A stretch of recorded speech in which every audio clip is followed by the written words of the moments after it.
దేవుని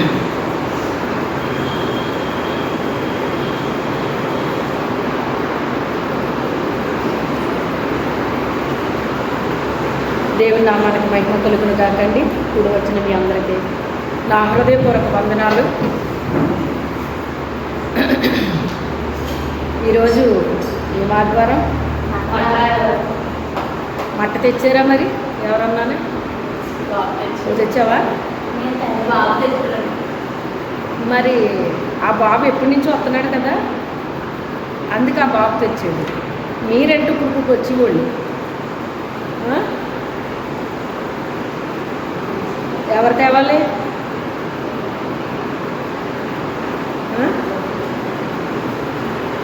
అసలు దేవుడంటే ముందు మనకు విలువ తెలియాలి. దేవుడంటే విలువ తెలిసినప్పుడు దేవుని మందిరపు విలువ కూడా తెలుస్తుంది. సేవకుల అవసరాలు ఏంటో, మందిరపు అవసరాలు ఏంటో అవి ఉండాలి మన మైండ్లో. ముందు మనకు అవి ఉండవు, మనకే అవి ఉండవు. చిన్న వయసు నుంచి నాకు దేవుని గురించి ఆలోచన ఉండేది, సేవకుల గురించి ఆలోచన ఉండేది, మందిరం గురించి ఆలోచన ఉండేది. ఆ ఆలోచన మీద నేనుంటే నా కుటుంబం గురించి దేవుడు ఆలోచించాడు. హల్లెలూయా. తెలుసా మీకు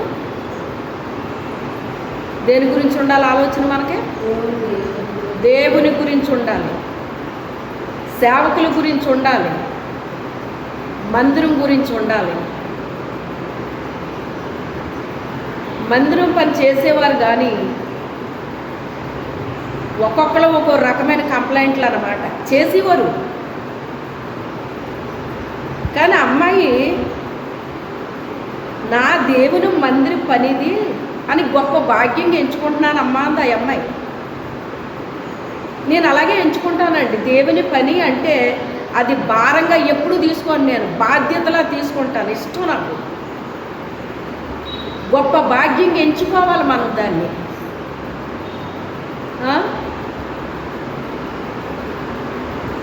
ఎన్నో రకాల మాటలు మాట్లాడేవారు అనమాట కొంతమంది, అందరూ కాదులేండి, కొంతమంది. ఆ బిడ్డ చెప్పిన ఒక చిన్న సాక్ష్యం నాకు ఎంత సంతోషం వచ్చిందంటే, ఒక 2 వారాలు ఎంతో అన్నమాట, అమ్మ బయట కొంచెం క్లీన్ చెయ్యమ్మా అని చెప్పాను నేను. చెప్తే అలాగే అమ్మగారు అందే. ఎంత ఇష్టంగా అమ్మాయి ప్రేమగా ఇష్టంగా చేస్తుందంటే నాకే ఆశ్చర్యం కలుగుతుందన్నమాట. ఏంటి ఈ అమ్మాయి ఇంత ఇలాగా? ఎందుకంటే ఏదో చేస్తున్నాము అనిపించటం వేరు, అది ప్రేమతో ఇష్టం చేయటం వేరు. తెలిసిపోద్ది. అది చేశాను అనిపించటం వేరు, చేయటం వేరు. ఆ అమ్మాయి అలా కనబడలేదు నాకు. అలానే ఆ అమ్మాయి వెనకాల నేను తిరగలేదు కూడా. అప్పుడు ఒక రోజు మాటల్లో అన్నదన్నమాట, టీ ఇచ్చాను. వద్దమ్మ గారు నేను ఇంటి దగ్గర తాగేసి వచ్చాను అనేది. లేదమ్మా తాగు అని చెప్పేసి ఇచ్చాను అన్నమాట. ఇచ్చినప్పుడు సరే అమ్మ పని చేసేసాక తాగుతానని చెప్పేసి తాగిందన్నమాట. అప్పుడు చెప్పింది ఆ మాట నాకు. గొప్ప భాగ్యంగా ఈ దేవుని పని నాకు దొరకటం అనేటువంటిది నాకు గొప్ప భాగ్యం అనుకున్నానమ్మా. నాకు దేవుడి పని అంటే నాకు చాలా ఇష్టం అమ్మగారు. ఈ పని నాకు దొరికింది అంటే దేవుడు నాకు గొప్ప భాగ్యాన్ని నాకు ఇచ్చాడని నేను ఎంతో ఆనందంగా ఉంది అమ్మగారు నాకు అన్న. అంటే నేను అడిగాను, అమ్మ నీకు తుడుస్తున్నావు కదా, ఏమనిపిస్తుంది నీకు అన్నాను నేను. నాకు చాలా ఆనందంగా ఉంది అమ్మగారు, చాలా సంతోషంగా ఉంది అమ్మగారు. ఇంకా ఒక విషయం ఏంటి అంటే, మేము ఎంత కష్టపడి తెచ్చుకున్నా మా దగ్గర డబ్బులు కనపడి కదమ్మా, ఇప్పుడు డబ్బులు కనపడుతున్నాయమ్మా అన్నది. ఎందుకు కనపడుతున్నాయి? అయ్యి ఎలా చేసింది? కష్టంగా చేసిందా? దేవునికైనా సేవకులకైనా ఎలా చెయ్యాలి? మనం ఇష్టముగా చెయ్యాలి. కష్టముగా కానీ విసుక్కుంటా కానీ చేయకూడదు. వాళ్ళ దేవుని ప్రతినిధులు వాళ్ళు. మనకి అందరూ ఒకలాగా ఉండరు.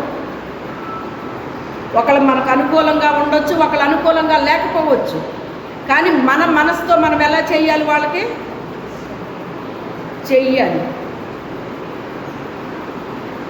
ఆ మాట వినగానే నాకు చాలా సంతోషం అనిపించింది అన్నమాట. ఎప్పుడు కూడా ఫలానా దాని కొరకు ప్రార్థన చేయండి అమ్మగారని ఈ రోజు వరకు నన్ను అడగలేదు ఆ అమ్మాయి. గల కారణం ఏంటంటారు? ఏదైనా చెప్తే విజయాన్ని ప్రేమించేస్తున్నారు అమ్మగారు అనుకుంటారు. అందుకే చెప్పను నేను ఏయిని. దేవుడు ప్రేమిస్తాడు. దేవుడిని ఎప్పుడైతే మనం ప్రేమిస్తున్నామో దేవుడు చెప్పిన ప్రతిదాన్ని కూడా మనం ఎలా చేస్తాం? ఇష్టపూర్వకంగా చేస్తాం. కష్టంగా కాదు, విసుక్కుంటా కాదు. మనిషి చూస్తే ఒకలాగా, మనిషి చూడకపోతే ఒకలాగా చెయ్యరాళ్ళం. అది హృదయంలో ఉంటుంది. అది నా దేవుని పనిది, నా దేవుని మందిరం ఇది. దేవుని యొక్క ప్రతినిధులు వీళ్ళు. సేవకులు అంటే ఎవరో దేవుని యొక్క ప్రతినిధులు అనే మనసుతో ఆ కాలంలో కూడా అన్యజనులైన రాజుల దగ్గర పనిచేశారండి. దానియేలు, యోసేపు ఇలాంటి వాళ్ళందరూ కూడా వాళ్ళు క్రైస్తవులు కాదాళ్ళు, అన్యులు. వాళ్ళు అన్యుల దగ్గర పనిచేశారండి. వాళ్ళ అన్యులే అయ్యి ఉండొచ్చు, కానీ వీళ్ళు ఎలా చేశారు? మన మనసును చూస్తాడు దేవుడు. మనకి చెప్పిన పనికి మనం ఏం చేయాలి? న్యాయం చెయ్యాలి. అవతల వాళ్ళు చూస్తే ఒకలాగా, చూడకపోతే ఒకలాగా చేయకూడదు. పనిని చూస్తే తెలిసిపోద్ది వాళ్ళ ఇష్టంతో చేశారో ఎలా చేశారో అర్థమైపోద్ది. ఈ రోజుకి కూడా ఈ విషయంలో ప్రార్థన చేయండి అమ్మగారని ఒక్క ప్రార్థన రిక్వెస్ట్ ఈ రోజుకి నన్ను అడగలేదు ఆ అమ్మాయి. తెలుసా మీకు ఆ సంగతి?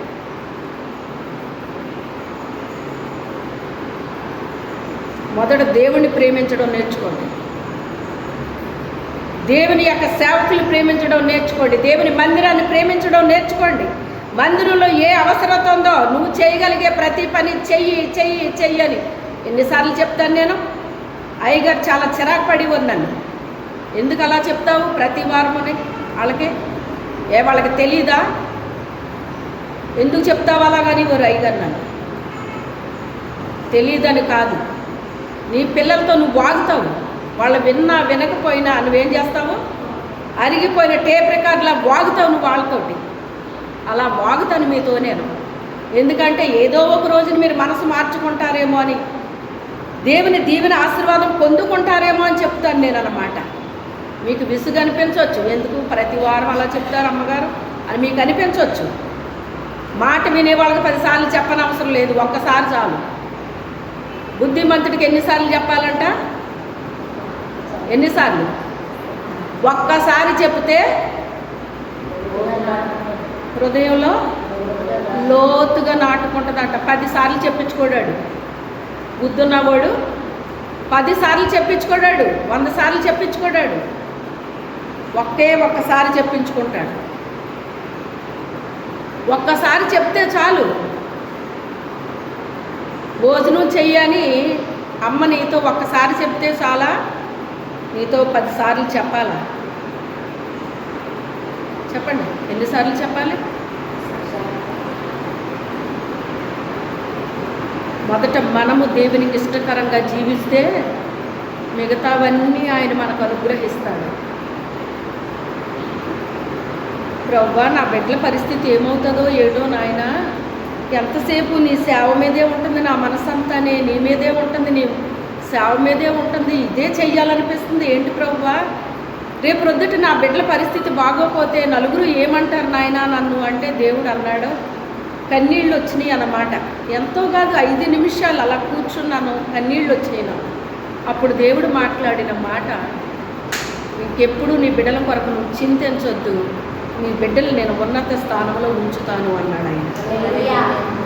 ఆ ఒక్క మాట నా హృదయంలో, ప్రభువా నా బిడ్డల కొరకు నువ్వు ఆలోచిస్తానన్నావు, అంతకంటే నాకు ఇంకేం కావాలి నాయన?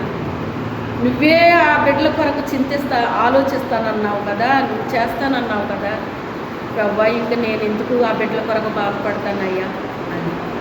అంటే కొన్ని పరిస్థితులు అనుకూలంగా ఉంటాయి, కొన్ని అనుకూలంగా ఉండవండి. మనిషి యొక్క నైజం ఏంటి అంటే ఆశీర్వాదాల మీద ఆశీర్వాదాలు వచ్చేయాలి. దేవుడు అంటే ఏంటంటే ఆశీర్వాదాలు అలా కుమ్మరిచ్చేయాలండి మన మీద, అప్పుడే దేవుడు అంటారు. దేవుని బిడ్డలు అంటే, ఆయన కుమారులు అంటే ఎలా ఉండాలంటండి? ఆశీర్వాదాల్లోనే కాదు, శిక్షలో కూడా వాళ్ళు ఎలా ఉండాలంట? దుర్బీజులు అయితే శిక్షణ ఇష్టపడరటండి. మంచి బీజము కలిగిన వాళ్ళు అయితే శిక్షణ కూడా ఏం చేస్తారట వాళ్ళు? అది దేవుడు శిక్షిస్తాడు. ఎందుకు శిక్షిస్తాడని చెప్పాను మొన్న?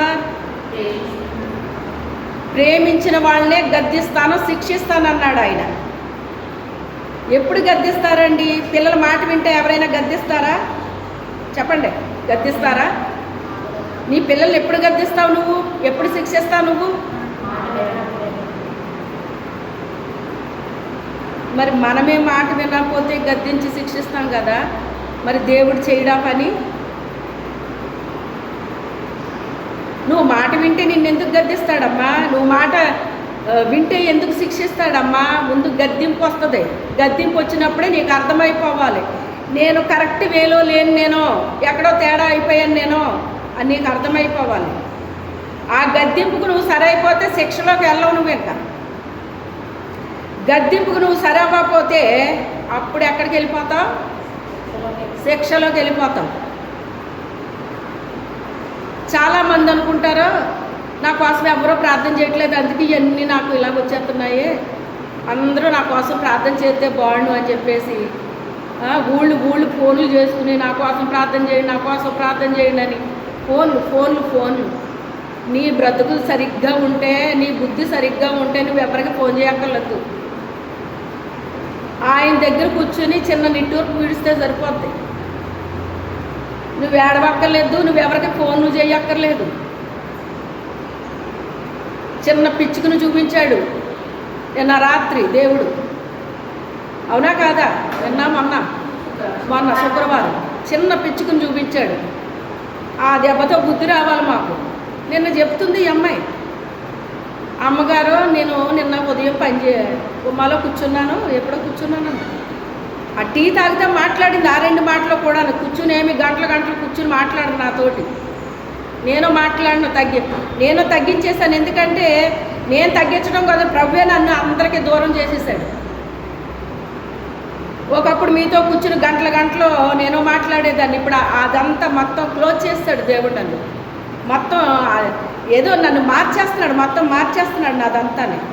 అది నాకు నేను చేసుకుంటున్నది కాదు, నా ప్రభువే మొత్తం నన్ను మార్చేస్తున్నారు.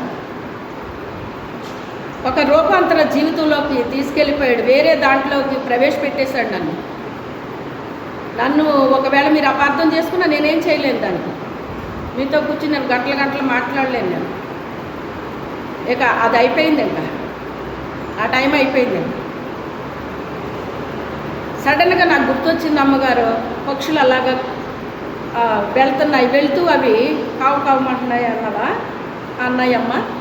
మీరు చెప్పిన మాట నాకు గుర్తొచ్చింది అమ్మగారు రాత్రే కదా ఇలా చెప్పారు, అయితే ఇవి స్తుతించుకుంటూ వెళ్తున్నాయా అని అనుకున్నాను అని.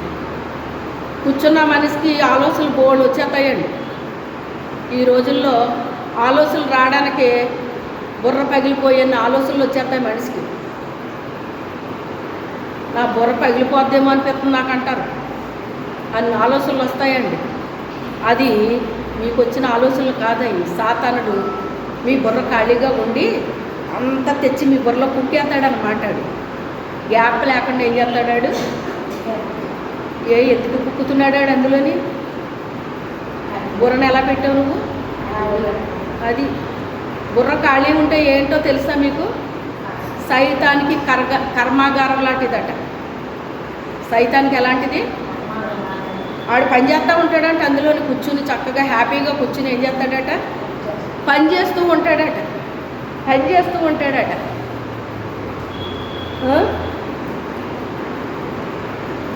నువ్వు వాళ్ళకి ప్రేయర్ రిక్వెస్ట్లు ఇవ్వడం కాదు. నువ్వేం చేయాలి? ముందు నీ హృదయం మార్చుకో, నీ బుద్ధి మార్చుకో, నీ ప్రవర్తన మార్చుకో. ఎవ్వరికి నువ్వు ఫోన్లు చేసి చెప్పే అవసరం ఏమీ ఉండదు. అర్థమైందా? ఎన్నోసార్లు వాగాను మీతో ఈ మాటలు, నేను ఒక్కసారి కాదు నేను. ఎందుకంటే దేవుడు నాకు ఆ సహనాన్ని ఇచ్చాడు కనుక మీతో నేను ఏం చేయగలుగుతున్నాను, వాగగలుగుతున్నాను. ఆ వాగడం కూడా ఆపేస్తాడు ఒక రోజు నన్ను. అప్పుడు ఇంక అది కూడా వాగను నేను. ఇంకా అప్పుడు తెలుస్తుంది దాని విలువ ఏంటో మీకు.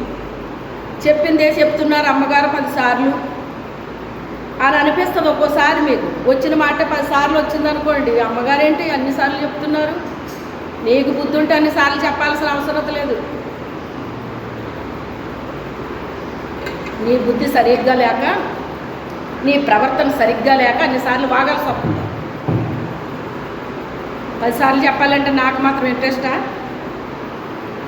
చెప్పిన మాట 10 సార్లు చెప్పాలంటే ఎవరికైనా ఇంట్రెస్ట్ ఉంటుందా? చెప్పండి. నీ పిల్లాడికి నువ్వు చెప్పిన మాట వినకపోతే నీతో వాగలేకపోతున్నాను రావటం అంటారనరా? మరి నేను వాగాలంటే నాకు ఎలా ఉంటుంది? కానీ ఏదో ఒక రోజు మార్చుకుంటారేమో అని ఆశ. చాలు చెప్పిన కాడకు చాలని మూయింతాడు నా నోరు ఏదో ఒక రోజుని. అప్పుడు ఏం చేస్తారో మరి నాకు తెలియదు. సరే, వాక్యంలోకి వెళ్దాం. ఈరోజు ఏంటని చెప్పారు మీరు? మట్లాదివారం అన్న మట్లాదివారం అంటే ఈరోజు ఏమొస్తుంది మీకు? మనకే గాడిద కోసం వస్తుంది. గాడిద అంటే ఏంటో తెలుసా మీకు? గాడిద అంటే ఏంటి? ఆ దారిపోయే గాడిద కాదు ఇది. మనిషే గాడిద. ఎవని గాడిద అయినా ఒంట్లో పడితే ఇది విశ్రాంతి దినం కదా అని మీరు తీయకుండా ఉంటారా అన్నాడు ఆయన. అని అక్కడ ఫుట్నోట్లో ఏమని రాశాడంటే, గాడిదంటే కుమారుడు అని. గాడిదంటే కుమారుడు అని.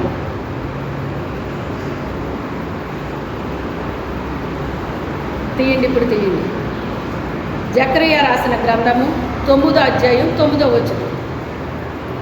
జకరియా రాసిన గ్రంథము 9వ అధ్యాయము 9వ వచనం. సియోను నివాసులారా బహుగా సంతోషించుడి, యెరూషలేము నివాసులారా ఉల్లాసంగా ఉండుడి. మీ రాజు నీతిపరుడును రక్షణ గలవాడును దీనుడునై గాడిద పిల్లను ఎక్కి నీ యొద్దకు వచ్చుచున్నాడు. చాలు చాలు చాలు, ప్రార్థన చేద్దాం. రాత్రి ఇంకొక దర్శనం చూపించారు ప్రభు నాకు. ఎవరో ఒక స్త్రీ అన్నమాట అండి. ఆ స్త్రీ ఆదివారం మందిరానికి మానేసిందంట. ఏం చేసింది? మందిరానికి మానేసిందంట అండి. ఎందుకో వెళ్ళాలనిపించట్లేదు ఆ మనిషికి. మరి ఆ వ్యక్తి ఎవరో నాకు తెలియదు, నాకు చూపించలేదు కూడా. ఎందుకు మానేసిందంట? మళ్ళీ తర్వాత వారం మళ్ళీ మానేసిందంట. అలాగే కొన్ని వారాలు మానేసింది ఆ వ్యక్తి. మానేసిన తర్వాత అప్పుడు తనకే ఆలోచన, వేరే మందిరానికి వెళ్దామా అని ఆలోచన వచ్చిందంట.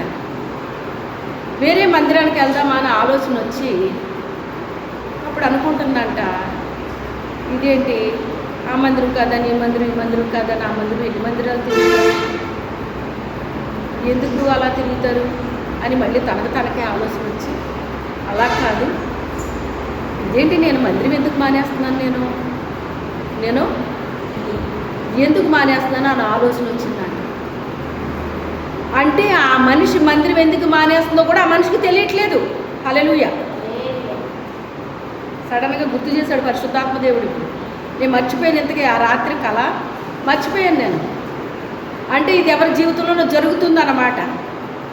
అంటే ఆ మనిషి మానేస్తుంది, కానీ ఎందుకు మానేస్తుందో కూడా మనిషికి అసలు అర్థమే కావట్లేదు ఆ మనిషికి. దీన్ని బట్టి సాతానుడు సులువుగా చిక్కులు పెడతాడండి. ఎలా పెడతాడట? మీరు చిన్నపిల్లలకి మీరు దారప్రియులు అక్కడ పెట్టి మీరు అలా వెళ్ళండి, ఆ దారప్రియులు ఏం చేస్తారా పిల్లలు? మీరు ఇప్పగలరా? దాన్ని సరి చేయగలరా? ఖచ్చితంగా దాన్ని కట్ చేయాలి. మీరు సరి చేయాలంటే ఏం చేయాలి? ఎక్కడో చోట కట్ చేసేసి అప్పుడు దాన్ని మీరు సరి చేయగలుగుతారు తప్ప దాన్ని కట్ చేయకుండా మీరు సరి చేయాలంటే మీ వల్ల కాదు. అది పిల్లలు చేసే పని, అది పిల్లలు చేసే పని అది. సాతానుడు కూడా సులువుగా చిక్కులు పెడతాడటండి. ఆయన అంటాడు కదా, తెలివిగా తప్పించుకోవాలి మీరు. ఆడు సులువుగా పెడతాడు, మీరేం చేయాలి? తెలివిగా తప్పించుకోవాలి. నిజంగా ఆత్మీయ తెలివితేటలు మనకుంటే ఏం చేస్తామంట? మనం తెలివిగా తప్పించుకుంటామంట. ఏం చేస్తాం? తెలివిగా తప్పించుకుంటాము. సాతానుడేంటి ఈ ఆలోచన ఇచ్చాడేంటి? సర్వసాధారణంగా మందిరాన్ని మానడము అంటే ఏ వ్యక్తి కూడా ఈరోజు వెళ్ళకూడదు మందిరానికి అని అలా అనేసుకోరండి. నెమ్మదిగా సాతానుడు ఏం చేస్తాడంటే మనిషికి స్లో పాయిజన్ లాగా ఇస్తాడట. ఎలాగిస్తాడో అది మెల్లమెల్లగా ఇంత టైం అయిపోయింది, ఇంకేం వెళ్ళను. ఆటో అంటే మన భాషలో చెప్తున్నా, మీకు అర్థమవుతుందని చెప్తున్నాను సుమా. ఆటోలు ఇప్పుడు దొరుకుతాయో దొరకవో, బస్సు ఇప్పుడు వస్తుందో రాదు, ఇప్పుడు ఏం వెళ్ళను ఇంకా అనిపిస్తుంది అటండి. ఏమనిపిస్తుంది? స్లో పోయేజన్ ఇచ్చేసింది. సాతాన్ ఏమి ఇచ్చేసింది. ఇచ్చేసేటప్పటికి అలా అనిపిస్తుందట. అలాగే ఇంకా ఈ నెర్వస్ ఏం చేస్తాయంటే, మన నెర్వస్ కూడా అంటండి, మనకున్న ఈరోజు మందిరానికి త్వరగా వెళ్ళిపోవాలి అనిపించింది అనుకోండి మనకి, అప్పుడు మనకి యాక్టివ్ వచ్చేస్తుంది అటండి. యాక్టివ్ వచ్చేసి ప్రతి పని స్పీడ్గా చేసేస్తామన్నమాట. అంటే బహుశా కూర వండలేదు అనుకుందాం మీరు, అప్పుడు మీకు ఏమనిపిస్తుంది అంటే ఉన్నదేదో వేసుకుని తినొచ్చులే, లేకపోతే వచ్చాక వండుకు తినొచ్చులే అనిపిస్తుందట. అదే బాబోయ్ ఇప్పుడు ఇవన్నీ చేసుకుని వెళ్ళాలి, ఇవన్నీ ఎప్పుడు చేస్తానో ఏంటో. ముందు సిద్ధపాటు ఎక్కడ ఉండాలి? మనసులో సిద్ధపాటు ఉంటే మనం ఆటోమేటిక్గా సిద్ధపడి మనం వెళ్ళిపోవాలన్నమాట. వెళ్ళిపోతాం. ఆ రీతిగా సిద్ధపడాలన్నమాట అండి. ఎప్పుడైతే మన మనసు సరైన సిద్ధపాటు లేదో ఒక రకమైన నీరసానికి గురైపోతుందటండి. మన బాడీ అంతా కూడా ఈ నెర్వ్స్ అన్నీ కూడా శక్తిని కోల్పోయినట్టు అయిపోతాయన్నమాట. బాబు ఏంటి నీరసంగా ఉందేంటి అని పొరపాటున అనుకున్నామా, అప్పుడు బాడీ అంతా ఏమైపోద్దట? నీరసం అయిపోద్దట. అంటే ఆ యొక్క ఆజ్ఞ చేస్తుందటండి మన మెదడులో నుంచి. ఈ ఆజ్ఞలు మన బాడీ అంతటా అవి జారీ అయిపోతాయి అన్నమాట అండి. నీరసంగా ఉందంట, మీరు బలహీనపడండి అని మన బాడీలో ఉన్న నెర్వస్ అన్నిటికి అది వార్త వెళ్ళిపోద్ది అనమాట. వెళ్ళిపోయేటాడికి ఈరోజు నీరసంగా ఉందంట, మనం బలహీనం అయిపోవాలంట అని ఈ నరాలన్నీ ఏమైపోతాయి? నిజానికి మనకి నీరసం ఉన్నా లేకపోయినా పొరపాటున మనం నోట్లోంచి కానీ మనసులో కానీ ఇది వచ్చింది అంటే నిజంగా వీక్ అయిపోతాం అన్నమాట. ఏది ఏమైనా ఈ రోజు త్వరగా వెళ్ళాలని ముందు రోజు నుంచి మనం సిద్ధపడిపోతే అప్పుడు మనం ఏం చేస్తామంట? యాక్టివ్ అయిపోయి పనులు ఉన్నా కూడా పనులు ఏం చేస్తామంట? కొన్ని పనులు తగ్గించేస్తామంటండి. తగ్గించేసి తర్వాత చూసుకోవాలి, రోజు కూరే తినేయాలా ఏంటి, ఈరోజు పెరిగేసి తినకూడదా, పచ్చడేసి తినకూడదా? నిజంగా నీకు తిండి లేకుండా చేస్తే అప్పుడు పచ్చడి గుర్తొస్తుంది నీకు. నీ బ్రతుకులో పచ్చడి తిన్న రోజులు గుర్తొచ్చి తినిపించేస్తాడు అప్పుడు దేవుడు. ఇప్పుడు ప్రస్తుతానికి నువ్వు చికెన్ తింటున్నావు, పచ్చడి తిన్న రోజులు గుర్తు చేస్తాడు దేవుడు, అప్పుడు తినిపిస్తాడు ఆయన. అది తినిపించక్కలేకుండా ముందే మనం తినేసామనుకోండి ప్రాబ్లం ఉంటుందండి. నా బిడ్డ నా దగ్గరికి రావడానికి పచ్చడి వేసుకుని తినేద్దాంలే, పెరుగు వేసుకుని తినేద్దాంలే, లేకపోతే నిన్నటి చారు ఉంది కదా అది వేసుకుని తినేద్దాంలే అని అనిపించింది అనుకోండి, నీకు అయ్యేం దూరం చేయడు ఆయన. నా బిడ్డ నా కోసం ఆలోచిస్తుంది అని ఏం చేస్తాడు ఆయన? అన్నీ పెడతాడు. లేదు అంటే మనకేం చేస్తాడు? బిగిస్తాడు అనమాట. ఎక్కడ బిగించాలో మనల్ని బిగిస్తాడు. కుయ్యో మొర్రో అన్నా కూడా వదలడు ఇంకా ఆయన. రుచి చూపించేస్తాడు దేవుడు. రుచి చూపించడం అంటే ఎలా ఉంటుందో తెలుసా అండి? ఇంకా నీ బాధ ఎవరికి చెప్పుకున్నా కూడా ఇంకా అది ఎవరో ఆర్చింది తీర్చింది ఉండదు. ఇంకా అది నిన్ను ఎక్కడ తీసుకెళ్ళి బిగించాలో అక్కడ బిగిస్తాడు అన్నమాట. అందుకే దేవుని చేతిలో పడుట అది ఒక రూపులోకి తీసుకురావాలంటే చెక్కేస్తాడు అన్నమాట. చేతిలో తీసుకున్నాడంటే ఏం చేస్తాడు ఆయన? మనకు రూపు వచ్చేదాకా వదలను మనల్ని పట్టుకుని. అది సంగతి. అందుకే జాగ్రత్తగా దేవుడు చెప్పుకున్నట్టుగా వినడం నేర్చుకోండి. ఏ మాట వస్తుందో ఈరోజు దేవుడు నాతో ఏం మాట్లాడుతున్నాడో, ప్రవ్వా నాకు చెప్పయ్యా, నేను ఎలా ఉంటున్నానో తండ్రి, నా జీవితం ఎలాగుందో, నా బుద్ధి ఎలాగుందో, నా బ్రతుకు ఎలాగుందో, నా నడక ఎలాగుందో, నా ప్రవర్తన ఎలాగుందో, నా హృదయం ఎలాగుందో, నా ఆలోచనలు ఎలాగున్నాయో, తలంపులు ఎలాగున్నాయో నాకు చెప్పు నాయన, నేను ఏం సరి చేసుకోవాలో చెప్పు తండ్రి అని అడిగి మనం వస్తే, నీలో ఈ లోపం ఉందమ్మా అని ఆయన చెప్పేస్తాడు. కొంతమంది వేషధారతనంగా చెప్పు ప్రవ్వా, నేను ఎలా ఉండాలో చెప్పు ప్రవ్వా అంట. చెప్తే వినరు, చెప్తే చేయరు. దీన్నే వేషధారతనం అంటారు. చెప్పు చెప్పు అంటారు కానీ వినరు, చేయరు. వినే మనిషి చెప్పిన వెంటనే ఆ మాట తీసుకుంటారు. వాళ్ళు ఏం చేస్తారు? ఆ మాట తీసుకుంటారు. అది బుద్ధిమంతుని యొక్క లక్షణం. అది నిజంగా మనం బుద్ధిమంతులమైతే దేవుని నోట్లో నుంచి వచ్చిన ప్రతి మాటను ఏం చేస్తాం? మనం వెంటనే అది తీసుకుంటాం. మీరు ఎక్కడి నుంచే దాన్ని ఆలోచనలో నుంచి వెళ్ళిపోతారు ఇంటికి. మీరు ఇక్కడ నిలబడినా, ఆటో ఎక్కినా, బస్సు ఎక్కినా, ఇంటికి వెళ్ళినా మీ మనసంతా ఏం తిరుగుతుంది? ఎక్కడ చెప్పిన వాక్యం తిరుగుతూ ఉంటుంది. ఆహా, దేవుడు ఇలాగ నన్ను సరి చేసుకోమన్నాడు, నా బుద్ధి బాగోలేదన్నాడు, నా ఆలోచనలు బాగోలేదన్నాడు, నా తలంపులు బాగోలేదన్నాడు, ప్రవర్తన బాగోలేదన్నాడు, నడవడికి బాగోలేదన్నాడు, ఇవన్నీ సరి చేసుకోమన్నాడు. నేను ఎక్కడ పొరపాటులో ఉన్నాను? నా నడవడికి ఎలాగుంది, నా బుద్ధి ఎలాగుంది, నా ఆలోచన ఎలాగుంది, నా ప్రవర్తన ఎలాగుంది, ఆలోచించుకుంటారు. బుద్ధిమంతులైతేని ఆలోచించుకొని వాటిని చక్కగా చక్కబెట్టేసుకుంటారన్నమాట అండి. చక్కబెట్టేసుకుంటారు. మీరు అర్జెంటుగా ఊరు వెళ్ళే పని తగిలింది మీకు అనుకోకుండా, మీరు వంట చేసుకుంటున్నారు, అనుకోకుండా మీకు తగిలింది పని, అర్జెంటుగా వెళ్ళాలి మీరు. అప్పుడు మీరు ఏం చేస్తారు? వంటగది అంతా సర్దుకొని అప్పుడు వెళ్తారా? ఏం చేస్తారండి? వదిలేసి వెళ్ళిపోతారు కదా. ఎప్పుడు సర్దుకుంటారు మీరు?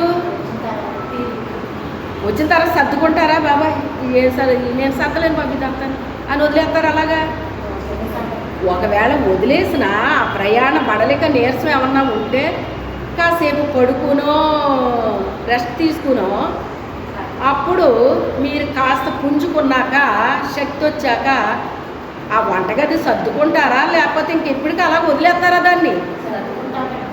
ఒక వంటగదినే సర్దుకున్నప్పుడు, ఒక బెడ్రూమ్నే సర్దినప్పుడు నీ జీవితాన్ని సర్ది చేసుకోవద్దా నువ్వు? ఎంత బుద్ధిహీనంలో బతుకుతున్నారు అసలు. నీకు వంటగది కంటే నీ జీవితం ముఖ్యమమ్మా. నీ బుద్ధి ముఖ్యం, నీ ప్రవర్తన ముఖ్యం, నీ నడవడిక ముఖ్యం. ఇది నీ జీవితం. ఇది సర్దుకో, ఇది చక్కబెట్టుకో. ఇసుకియా ఇక అయిపోయిందంటే టైం, నీకు ఇల్లు చక్కబెట్టేసుకో అన్నాడు. వెంటనే దేవుని తట్టు తిరిగి, అయ్యా దయతో నేను ఎలా జీవించానో, యథార్థమైన హృదయంతో నీ సన్నిధిలో నేను ఎట్లు నడుచుకున్నానో, నీ పనులు ఎలా చేయించానో దయతో ఒక్కసారి నన్ను జ్ఞాపకం చేసుకోయ్యా అన్నాడు. వెంటనే ఆ ఒక్క మాట ప్రార్థన అంగీకరించబడిపోయిందంట. 2 కన్నీళ్ళు వదిలేటంటే అంగీకరించబడిపోయిందంట. మళ్ళీ పనికిమాలిన పనులు చేసుకుంటా కూర్చున్నాడా? చాలామందికి అలవాటు ఏంటో తెలుసా? ఇలా మాట్లాడినప్పుడల్లా వెంటనే సరైపోయినట్టు అయిపోతారు. మళ్ళీ నెక్స్ట్ మళ్ళీ మామూలే. అంటే నీ బుద్ధి ఎలాగుంది? కుక్కతోకలాగా ఉందన్నమాట. కుక్కతోకని ఎవరైనా సరిగ్గా చేయగలరా అండి? అది చుట్టేసుకోవటం దాని స్వభావం. ఇంకా అది రౌండ్గా చుట్టుకోవటం అనేటువంటిది దాని స్వభావం. నాలాంటి వాళ్ళు దాన్ని సరిచేసేద్దామనేసేసి చాలా ప్రయత్నం చేస్తారు. నాలాంటి వాళ్ళు ఏదో బర్దేసి కట్టేస్తే సమానంగా అయిపోద్దేమో ఇదని ప్రయత్నం చేస్తూ ఉంటారు నాలాంటి వాళ్ళు. ఆ బద్ద వెప్పిన వెంటనే అది ఏమైపోద్ది? అది అంటే ఇప్పుడు బద్ద వేసి కడితే మాత్రం అది ఏమైనా సమానంగా ఉంది? అది ఎక్కడొచ్చింది ప్రాబ్లము? ఆ తోకలోనే ఉంది. అది దాని స్వభావము అంతేది. ఈ వాక్యం చెప్పినంతసేపే అది సమానంగా ఉన్నట్టు అనిపిస్తుంది. బయటికి గేటు దాటేటప్పటికి ఏమైపోయింది? అది ఎప్పుడు ఎలాగుందో రౌండ్ కానీ అలాగే ఉంటుంది. అది దాని స్వభావం ఏమీ మారలేదు. దేవుడు ఏం చేస్తాడంటే చెప్పి చెప్పి చెప్పి ఏం చేస్తాడు? ఇంకా వదిలేస్తాడు ఏదో ఒక రోజు. అప్పుడు ప్రభువా అంటే నువ్వు ప్రార్థన చేసినా నేను విన్నా అని చెప్పేశాడు ఆయన. సామెతలు 2వ అధ్యాయంలో బాబు ఉంటుంది ఈ మాట. 2 కాదు 1వ అధ్యాయం. ఇప్పుడు చదవద్దు, మీరు ఇంటికి వెళ్ళా చదువుకోండి. 1వ అధ్యాయంలోనే ఉంటుంది. నేను పిలిచినప్పుడు మీరు పలకలేదు. నేను ఎంతో చక్కగా మిమ్మల్ని పిలిచాను, కానీ మీరు పలకలేదు. నా మాటకు మీరు విలువ ఇవ్వలేదు, ఏం చేయలేదు. మీకు ఆపద వచ్చినప్పుడు ప్రభువా అని మీరు నా దగ్గరికి వస్తే నేను నవ్వుతాను అన్నాడు ఆయన. చదువుకోండి, ఇంటికి వెళ్ళిన తర్వాత 1వ అధ్యాయం చదవండి, చాలా బాగా మీకు ఉంటుంది అన్నమాట. ఆయన సమాధానం ఎలా ఉంటుందో మీకు తెలుస్తుంది. అప్పుడు ప్రభువా నేను ఏదో అయిపోతున్నాను ప్రభువా. అవ్వమ్మా మరి నేను చాలాసార్లు నీతో మాట్లాడాను, కానీ నువ్వేం చేయలేదు. అప్పుడు నీకు సమయం లేదు నాతో మాట్లాడడానికి, నా మాట వినడానికి నీకు టైం లేదు. చాలాసార్లు నిన్ను సరిచేద్దామని చూశాను, కానీ నువ్వు సరే అవ్వలేదు, నా మాట లక్ష్య పెట్టలేదు. నువ్వు మీకు ఆపద వచ్చినప్పుడు నేను నవ్వేదను అని ఉంటుంది అక్కడ. మీరింటికి వెళ్ళాక చదవండి, అప్పుడు మీకు అర్థమవుతుంది. అయితే ఈరోజు అంశం మరి ఇదేటో ఇది ముందుకెళ్తలేదండి. ఈరోజు గాడిద పిల్లని ఎక్కి నీతిపరుడు రక్షకుడు ఆయన రాజులకు రాజు సియోను యెరూషలేమా నీ దగ్గరికి వస్తున్నాడు ఆయన అని చెప్పేసి జకరియా గారు చెప్పాడండి. చెప్పితే అది ఎక్కడ నెరవేర్పు జరిగింది అంటే క్రొత్త నిబంధనకు వచ్చిన తర్వాత అది నెరవేర్పు జరిగిందండి. మత్తయి రాసిన సువార్త 1వ అధ్యాయం 21వ వచనంలో ఏమని రాయబడింది అంటే, మీరు టకటక చదివేసేయాలి. ఆమె ఒక కుమారుని కనును, తన ప్రజలను వారి పాపముల నుండి ఆయనే రక్షించును గనుక ఆయనకు యేసు అని పేరు పెట్టెను. ఆమె యొక్క కుమారుని కనును, ఆయన తన ప్రజలను వాళ్ళ పాపాల నుంచి రక్షిస్తాడు కనుక ఆయనకి యేసు అనే పేరు పెట్టబడును అన్నది. అయితే ఇక్కడ నేను ఒక ప్రశ్న మిమ్మల్ని అడగాలి అని అనుకుంటున్నాను. నేను మీకు సమాధానం తెలిస్తే టక్కమని చెప్పండి. మీరు తప్పు చెప్పినా నేనేమి మిమ్మల్ని తిట్టేను, ఏ కోప్పడుకోను. పాపం ముందొచ్చిందా, శాపం ముందొచ్చిందా? టక్కని చెప్పాలి. పాపం ముందొచ్చింది. నువ్వు ఎవరి ద్వారా వచ్చింది పాపం?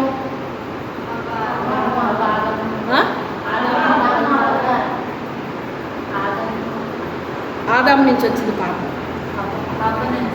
అవ్వ నుంచి వచ్చింది పాపం. శాపం ఎప్పటి నుంచి వచ్చింది, ఎలాగొచ్చింది?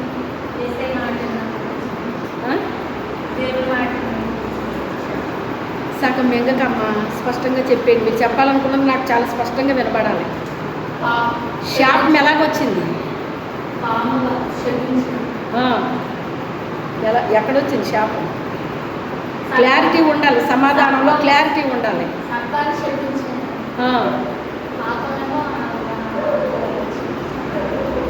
చెప్తున్నావు కానీ నాకు కరెక్ట్ ఆన్సర్ చెప్పలేకపోతున్నాను, క్లారిటీ లేదు అందులోని. సరే నేనే చెప్పేస్తాను, టైం వేస్ట్ అయిపోతుంది. శాపం ఎప్పుడొచ్చింది అంటే, పాపము ఎప్పుడొచ్చింది? ఫలాన్ని తినడాన్ని బట్టి పాపం ప్రవేశించింది. మొదట దేవుడు మనుషుల్ని పరిశుద్ధులుగా చక్కగా ఆయన తయారు చేశాడు, ఆత్మలుగా సృష్టించాడు. తర్వాత మనుషునిగా సృజించాడు, చక్కగా పరిశుద్ధంగా ఉన్నారు వాళ్ళు. జీవవృక్ష ఫలాలు కోసుకుని తినమని చెప్పాడు ఆయన. మంచి చెడ్డల తెలివి వృక్ష మధ్యలో ఉంది, దాని ఫలాలు తినొద్దన్నాడు. కానీ సర్పములో సాతాను ప్రవేశించి ఆ ఫలాన్ని తినేటట్టుగా ఆమెతో మాట్లాడింది. ఆ మాట విన్నది, సాతాను మాట్లాడుతుందండి, ఎవరితో అయినా మాట్లాడుతుంది. వినకుండా ఉండడం అది మన లక్షణం. అది సాతాను నన్ను మోసం చేసేసిందండి. అవును, నిన్నెవడు మోసపోమన్నాడు? సాతాను మోసం చేస్తుంది. మరి ఆడు మోసగాడు. దేవుడినే మోసం చెయ్యాలని పరలోకంలో అనుకుంటే ఆడు బుద్ధి బాగోలేదు. ఈ పరలోకానికి నేనే దేవుడిగా ఉండాలని ఆశ ఆడుకుంది. దాన్నే పదవి వ్యామోహం అంటారండి. మన భాషలో చెప్తే పదవి వ్యామోహం అంటారు దీన్ని. అందుకే సేవలో వేరే సంగతి నాకు అనవసరం, సేవ కూడా నేను చెప్తున్నాను. సేవకులకి ఎప్పుడూ కూడా ఏముండకూడదు? పదవి వ్యామోహం ఉండకూడదు, ధన వ్యామోహం ఉండకూడదు, వ్యభిచారపు ఆలోచనలు కానీ చూపులు కానీ లక్షణాలు కానీ ఉండకూడదు. ఇవన్నీ సాతానికి సంబంధించినవి. ఆ రీతిగా ఉండాలి. ఇది సాతాన్ నుంచి వచ్చినాయి అండి. ఇవన్నీ కూడా దైవ లక్షణాలు కాదు. వాడికి పరలోకంలో నేనే ఉండాలి అధికారిగా అని అనిపించింది. మళ్ళీని నేను ఒక్కడే ఉండాలి అంటే కుదరదు. కానీ ఇక్కడ దేవుడితో సమానం నేను కూడాని అని మనసులో అనిపించింది అంట. దేవుడు ఎలాగో నేను కూడా అంతే అనిపించిందంట. ఎప్పుడు కూడా సేవకులతో నేను సమానం అనే ఆలోచన ఎప్పుడు కూడా మనకి అసలు రాకూడదు. ఆ మైండ్ నాకు చిన్న వయసు నుంచి ఉండేదండి. అవతల వాళ్ళు ఎప్పుడు గొప్పవారు గొప్పవారు గొప్పవారు అనే ఆలోచన నాకు ఉండేదండి. వాళ్ళు నాకంటే తెలివైన వాళ్ళు, నాకంటే జ్ఞానవంతులు, నాకంటే ఇలాగా అలాగా, వాళ్ళు ఎంత కాదు అంతా ఎంతో అన్న ఆ ఆలోచన ఉండేదండి నాకు ఎక్కువ. అందుకే దేవుడు అంటే ఇష్టపడ్డాను, దేవుని పనులంటే ఇష్టపడ్డాను. కానీ వెనక్కి ఉండేదాన్ని అండి. పనులు చేసేదాన్ని కానీ ఫోకస్ అవ్వడం అసలు ఇష్టం ఉండేది కాదు. నాకు అసలు ఇష్టం ఉండేది కాదు. వైర్లు ఉంటే కొంతమందికి మైకులు అంటే ఎంతో ఇష్టం ఉంటుంది అన్నమాట. ఆ స్టేజ్ మీదకి వెళ్ళి గమ్మున మైక్ పట్టేసుకునేవారండి. నేను వెళ్ళి వెనకాల లైన్లో నిలబడేదాన్ని. నన్ను ముందుకు పిలిచేవారు. ముందుకు పిలిస్తే నాకు చాలా భయం అనిపించేది. ఫస్ట్ లైన్లో నిలబడడం నాకు చాలా భయం అనిపించేది. భయం అనిపించి నేను రానండి, నేను ఇక్కడే ఉంటాను. అప్పటికి నాకు పెళ్ళి అయిపోయింది, పిల్లలు అందరూ అన్నమాట. అయినప్పటికైనా నేను వెనకాల లైన్లో ఉండడానికి ఇష్టపడేదాన్ని. కానీ ఫ్రంట్ లైన్కి వెళ్ళడానికి, ఆ మైక్ తీసుకోవడానికి నాకు అసలు ఇష్టం ఉండేది కాదు. ఉండకపోతే నన్ను ఫ్రంట్కి పిలిచిన, నా చేతికి మైక్ ఇచ్చిన, బాబాయ్ నాకు వద్దని పాడేవాళ్ళకి ఇవ్వండి, పాడేవాళ్ళకి మీరు పాడుతున్నారు కదా అంటే నాకు అలాగా ఇష్టం ఉండేది కాదు. అప్పుడు దేవుడు ఏం చేశాడో తెలుసా? ఆ వైర్లో నేను ముందుకు అంతగా నేను రావడానికి ఇష్టపడేదాన్ని కాదు. ఒక్కోసారి ఇక పట్టేవారు, ఒక్కోసారి పట్టేవారు కాదు. కానీ దేవుడు ఏం చేశారంటే నన్ను స్పెషల్గా పిలిచి నాకు స్పెషల్ సాంగ్స్ ఇవ్వటం మొదలుపెట్టారు. మనం ఎప్పుడైతే వెనక్కి వెళ్ళిపోతున్నామో దేవుడు ఏం చేస్తాడో తెలుసా? అయితే వెనక్కి వెళ్ళిపోతే అప్పుడు దేవుడు ముందు తీసుకొస్తాడన్నమాట. ఈ ఆలోచన మాత్రం కరెక్టా? ఇది కరెక్ట్ కాదు. నిజంగానే తనకు తాను తగ్గించుకునేవాడు ఎవరి చేత హెచ్చించబడతాడు? దేవుని చేత. మందిరాల్లో కూడా చాలా అవమానకరంగా మాట్లాడిన రోజులు ఉన్నాయి కొన్ని మందిరాల్లో. అయినప్పటికైనా కూడా నాకు నేనే తగ్గించుకుంటూ తలదించుకుంటూ, నిజంగా నాకు అలాంటి మనసు లేదు కానీ అలాంటి మాటలు వినాల్సి వచ్చేదన్నమాట. కానీ ఇదంతా చూచిన నా దేవుడు నీకే ఒక మందిరాన్ని ఇస్తాను రా అని ఇక్కడ తీసుకొచ్చి మందిరం ఇచ్చి, ఒకసారి ఒకరు నా కొరకు ప్రార్థన చేస్తున్నారన్నమాట. అంటే ప్రార్థన జరుగుతుంది, అయిపోయింది, అందరూ వెళ్ళిపోయారు, మళ్ళీ కొంతమంది వస్తూ ఉండేవారు అన్నమాట. వచ్చారు వాళ్ళు ప్రార్థన చేస్తుంటే ఒక దర్శనం కనబడుతుందంట. నేను వాక్యం చెప్పడానికి ఒక ఊరు పిలువబడినప్పుడు ఎలాగా పలానా గ్రామం అని పిలిచారు, వాక్యం చెప్పడానికి వెళ్ళాలి, ప్రార్థన చేయండి అన్నాను. చేయండి అన్నటప్పుడు వాళ్ళకి దర్శనం చూసే వరం ఉంది. అప్పుడు వాళ్ళకి దేవుడు ఏం చూపిస్తున్నాడు? ఏం దర్శనం? ఒక మందిరము, ఆ మందిరంలో ఒక స్టేజ్, ఆ స్టేజ్ మీద నేను వాక్యం చెప్తున్నట్టు, ఒక తెర కనిపిస్తుందంటండి. ఇప్పుడు ఇది ఉంది కదా, ఇలాగ ఒక తెర ఉన్నట్టుందంట. ఈ లోపల వాక్యం చెప్తున్నానటండి. అలా చూపిస్తున్నారండి ప్రభు అన్నారు. అప్పటికి ఇంకా మందిరం ఆలోచన లేదు, ఏ ఆలోచన లేదు, ఇంట్లోనే ప్రార్థన పెడుతున్నానండి. ఎందుకంటే నాకు మందిరం కట్టాలన్న ఆలోచన ఏ రోజునీ లేదు నాకు అసలు. దేవుని పని చెయ్యాలని ఇష్టమే, చేస్తాను. కానీ మందిరం అయితే కట్టి ఒక కాపరిగా ఉండాలని ఏ రోజు నాకు ఆలోచన లేదు. ఈ ఆలోచన ఎవరికి ఉందంట? దేవుడికి ఉంది. చూసారు? అందుకే అంటాడు, నా ఆలోచనలు వేరు, మీ ఆలోచనలు వేరు అంటాడు ఆయన. నాకు లేదు ఈ ఆలోచన, కానీ దేవుడికి ఉంది. ఇలా చూపిస్తున్నారండి మీ గురించి అని చెప్పేసి చెప్పారు. అందులో నిలబడి మీరు బోధిస్తున్నారు, ఒక మంచు తెర లాంటిది ఉన్నది అని చెప్పారండి. అది ఇప్పుడు అక్షరాల ఇప్పుడు కాదులండి, 2011లోనే ఇక్కడికి వచ్చాం. 12లో ఇది స్టార్ట్ అయింది మందిరం ఓపెనింగ్. నాన్ అఫీషియల్గా ఓపెనింగ్ అయింది, అఫీషియల్గా ఓపెనింగ్ అయింది 12లో. ఇప్పుడు ఒక్కరిదాన్నే మరి ఉన్నానా లేదా? ఇప్పుడు ఇక్కడ ఆ దర్శనం నెరవేర్పు జరిగిందా లేదా అంటే, మందిరాల్లో నేను అనుభవించిన అవమానాలు, ఈవిడికి ఏదో చేసేయాలని ఉంది, ఈవిడికి అలా ఉంది ఇలా ఉంది అని వాళ్ళకి వాళ్ళు అనేసుకునేవారండి. నిజానికి నాకు అట్టి మనసు లేదు, నాకు లేదన్న విషయం నా దేవుడికి ఆయనకి తెలుసు. కానీ వాళ్ళు అనుకునేవారు దేవుని పని అంటే ఈవిడ బాగా ఇష్టపడుతున్నారు కనుక ఈవిడి ఏదో తప్పన పడిపోతున్నారు అన్నట్టుగా వాళ్ళకు అనిపించేది. నాకు నిజంగా అనిపించలేదు అలాగే. ఇప్పుడు అనిపించకపోతే నిన్ను తీసుకెళ్ళి నీకే ఒక మందిరాన్ని నేను నిర్మాణం చేపించి అందులో నిన్ను పెడతాను, ఇక ఈ ప్రాబ్లం ఏది నీకు ఉండదు అన్నట్టుగా దేవుడు ఇలా చేశాడండి. ఇది నా ఆలోచన కాదు, అయ్యగారు ఆలోచన కాదు, మా ఎవ్వరి ఆలోచన కాదండి. దేవుడే ఈ రీతిగా నన్ను నిలబెట్టాడు. అప్పుడు ఆ తర్వాత నాకు ఆ దర్శనం గుర్తొచ్చిందన్నమాట అండి. నాకు అలా కొంతమందికి చూపించారు దేవుడు, అవన్నీ జరిగినాయి అనుకోండి. చూసారా? అందరికీ మెచ్చుకోలు పొగడతలు అంటే అందరికి ఇష్టమండి. కానీ తృణీకారాలో ఔసుమతి మేరీ అక్కగారు ఇలాగే చెప్పారు. పురస్కారాలు అంటే అందరికి ఇష్టమంట, తిరస్కారాలు ఇష్టం ఉండదంట అండి. తెలుసా? తిరస్కారాలు ఉండాలి, ఖచ్చితంగా ఉండాలి. మన మేలు కొరకే జరుగుతాయి అవన్నీ కూడా. సమస్తము సమకూడి మేలుకరంగా జరిగిస్తాడటండి. ఎవరినైతే ఆయన స్వరూపంలో ఆయన నిర్మాణం చేసేసుకున్నాడో, క్రీస్తు యొక్క స్వరూపాన్ని ఇచ్చాడో, ఆయన అనాది ప్రణాళికలో ఉన్నామో వారికి కుమారుని యొక్క స్వారూప్యాన్ని ఇచ్చేస్తాడట. ఆయన బుద్ధి గుణలక్షణాలన్నీ పుణుకు పుచ్చుకున్నట్టు వచ్చేస్తాయటండి. ఇంకెలాంటి వ్యామోహాలు ఉండవయ్యి.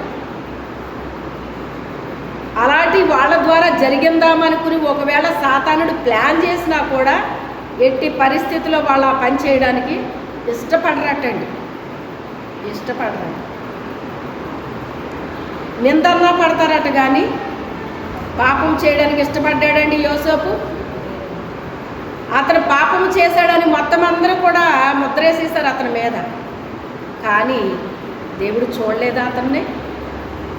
అతను ఎంత పరిశుద్ధంగా ఉన్నాడో, జీవిస్తున్నాడో దేవుడు చూడలేదా అతన్ని? అవన్నీ అనుభవించిన తర్వాత ఎక్కడ పెట్టాడు తీసుకెళ్ళి దేవుడు? ఎందుకు ఏర్పాటు చేసుకున్నాడో, ఎన్నిక చేసుకున్నాడో ఆ పనిలో పెట్టాడు అన్నమాట. ఒక్కొక్కసారి అప్పుడప్పుడు దేవుడు వాడుకుంటాడండి. అప్పుడప్పుడు వాడుకోవడం వేరు, మనకి స్టాండర్డ్గా ఒక పనిలో మనల్ని పెట్టడం వేరు. అయితే మీరు అనుకుంటున్నారు సేవకులు అంటే అందరూ ఒకలాగే ఉంటారని మీరు అనుకుంటున్నారు. అది పొరపాటు. అది నేను చెప్పాను, ఈ లక్షణాలు ఉన్నవాళ్ళు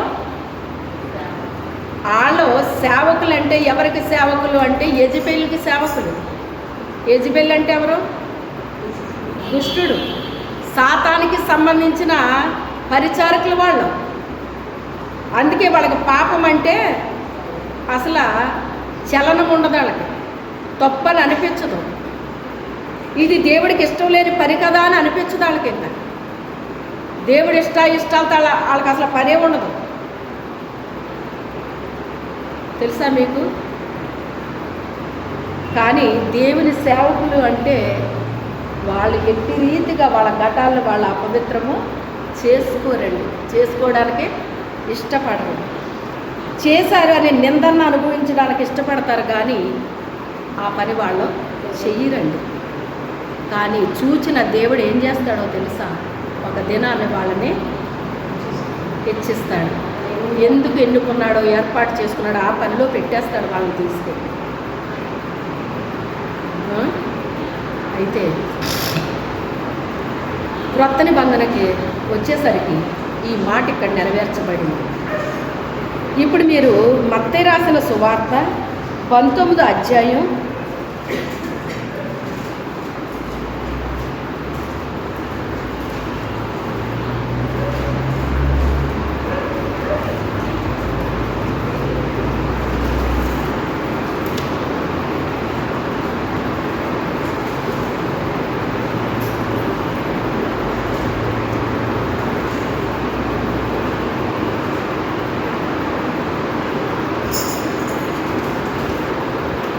21వ అధ్యాయం 19 కాదు 21వ అధ్యాయంలో మనకి ఇక్కడ ఒక గాడిద గురించి రాయబడింది. మీకు తెలుసు అది అంతానే.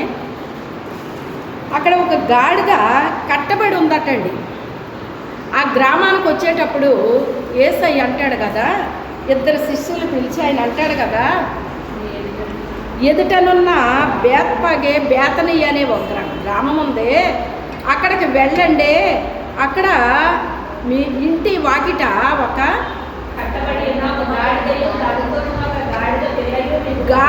గాడిద పిల్ల అక్కడ కట్టబడి ఉంది. దాన్ని మీరేం చేయాలి? విప్పి 2 మాటలు చెప్పాడు అక్కడ. ఆ గాడిద పిల్లని మీరేం చేయాలి? మొదట విప్పాలి. విప్పాలి అనే మాట వచ్చిందంటే అది ఎలా ఉంది? కట్టబడి ఉంది. ఎవరు కట్టారు? ఆ ఇంటి వారు కట్టారు. ఎవరు కట్టారు? ఇంటి వారు కట్టారు. ఇంటి వారు కడితే దాన్ని విప్పి తోలుకొని రండి అన్నాడు ఆయన. అంటే ఇక్కడ మనకి ఏం అర్థమవుతుంది అంటే అది బంధించబడింది అని మనకు అర్థమవుతుంది. ఏం చేయబడింది? బంధించబడింది. అలాగే లోకా సువార్తలో కూడా ఈ వాక్యం మనం చదవచ్చండి. మీరేం చదవవసరం లేదు, మీకు చూపిస్తున్నాను. లోకా రాసిన సువార్త 19వ అధ్యాయం 29 నుంచి చదువుతుంటే 30వ వచనంలో ఈ మాట మీరు చూడవచ్చు. మీరు ఎదుటనున్న గ్రామములకు వెళ్ళుడి, అందులో మీరు ప్రవేశింపగానే కట్టబడి ఉన్న ఒక గాడిద పిల్ల మీకు కనబడును అని ఇక్కడ రాశాడు. అంటే ఇక్కడ దాన్ని కూడా అదే మాట ఇతను రాశాడండి. ఇక్కడ అదే మాట ఇతను రాశాడు. రాసినప్పుడు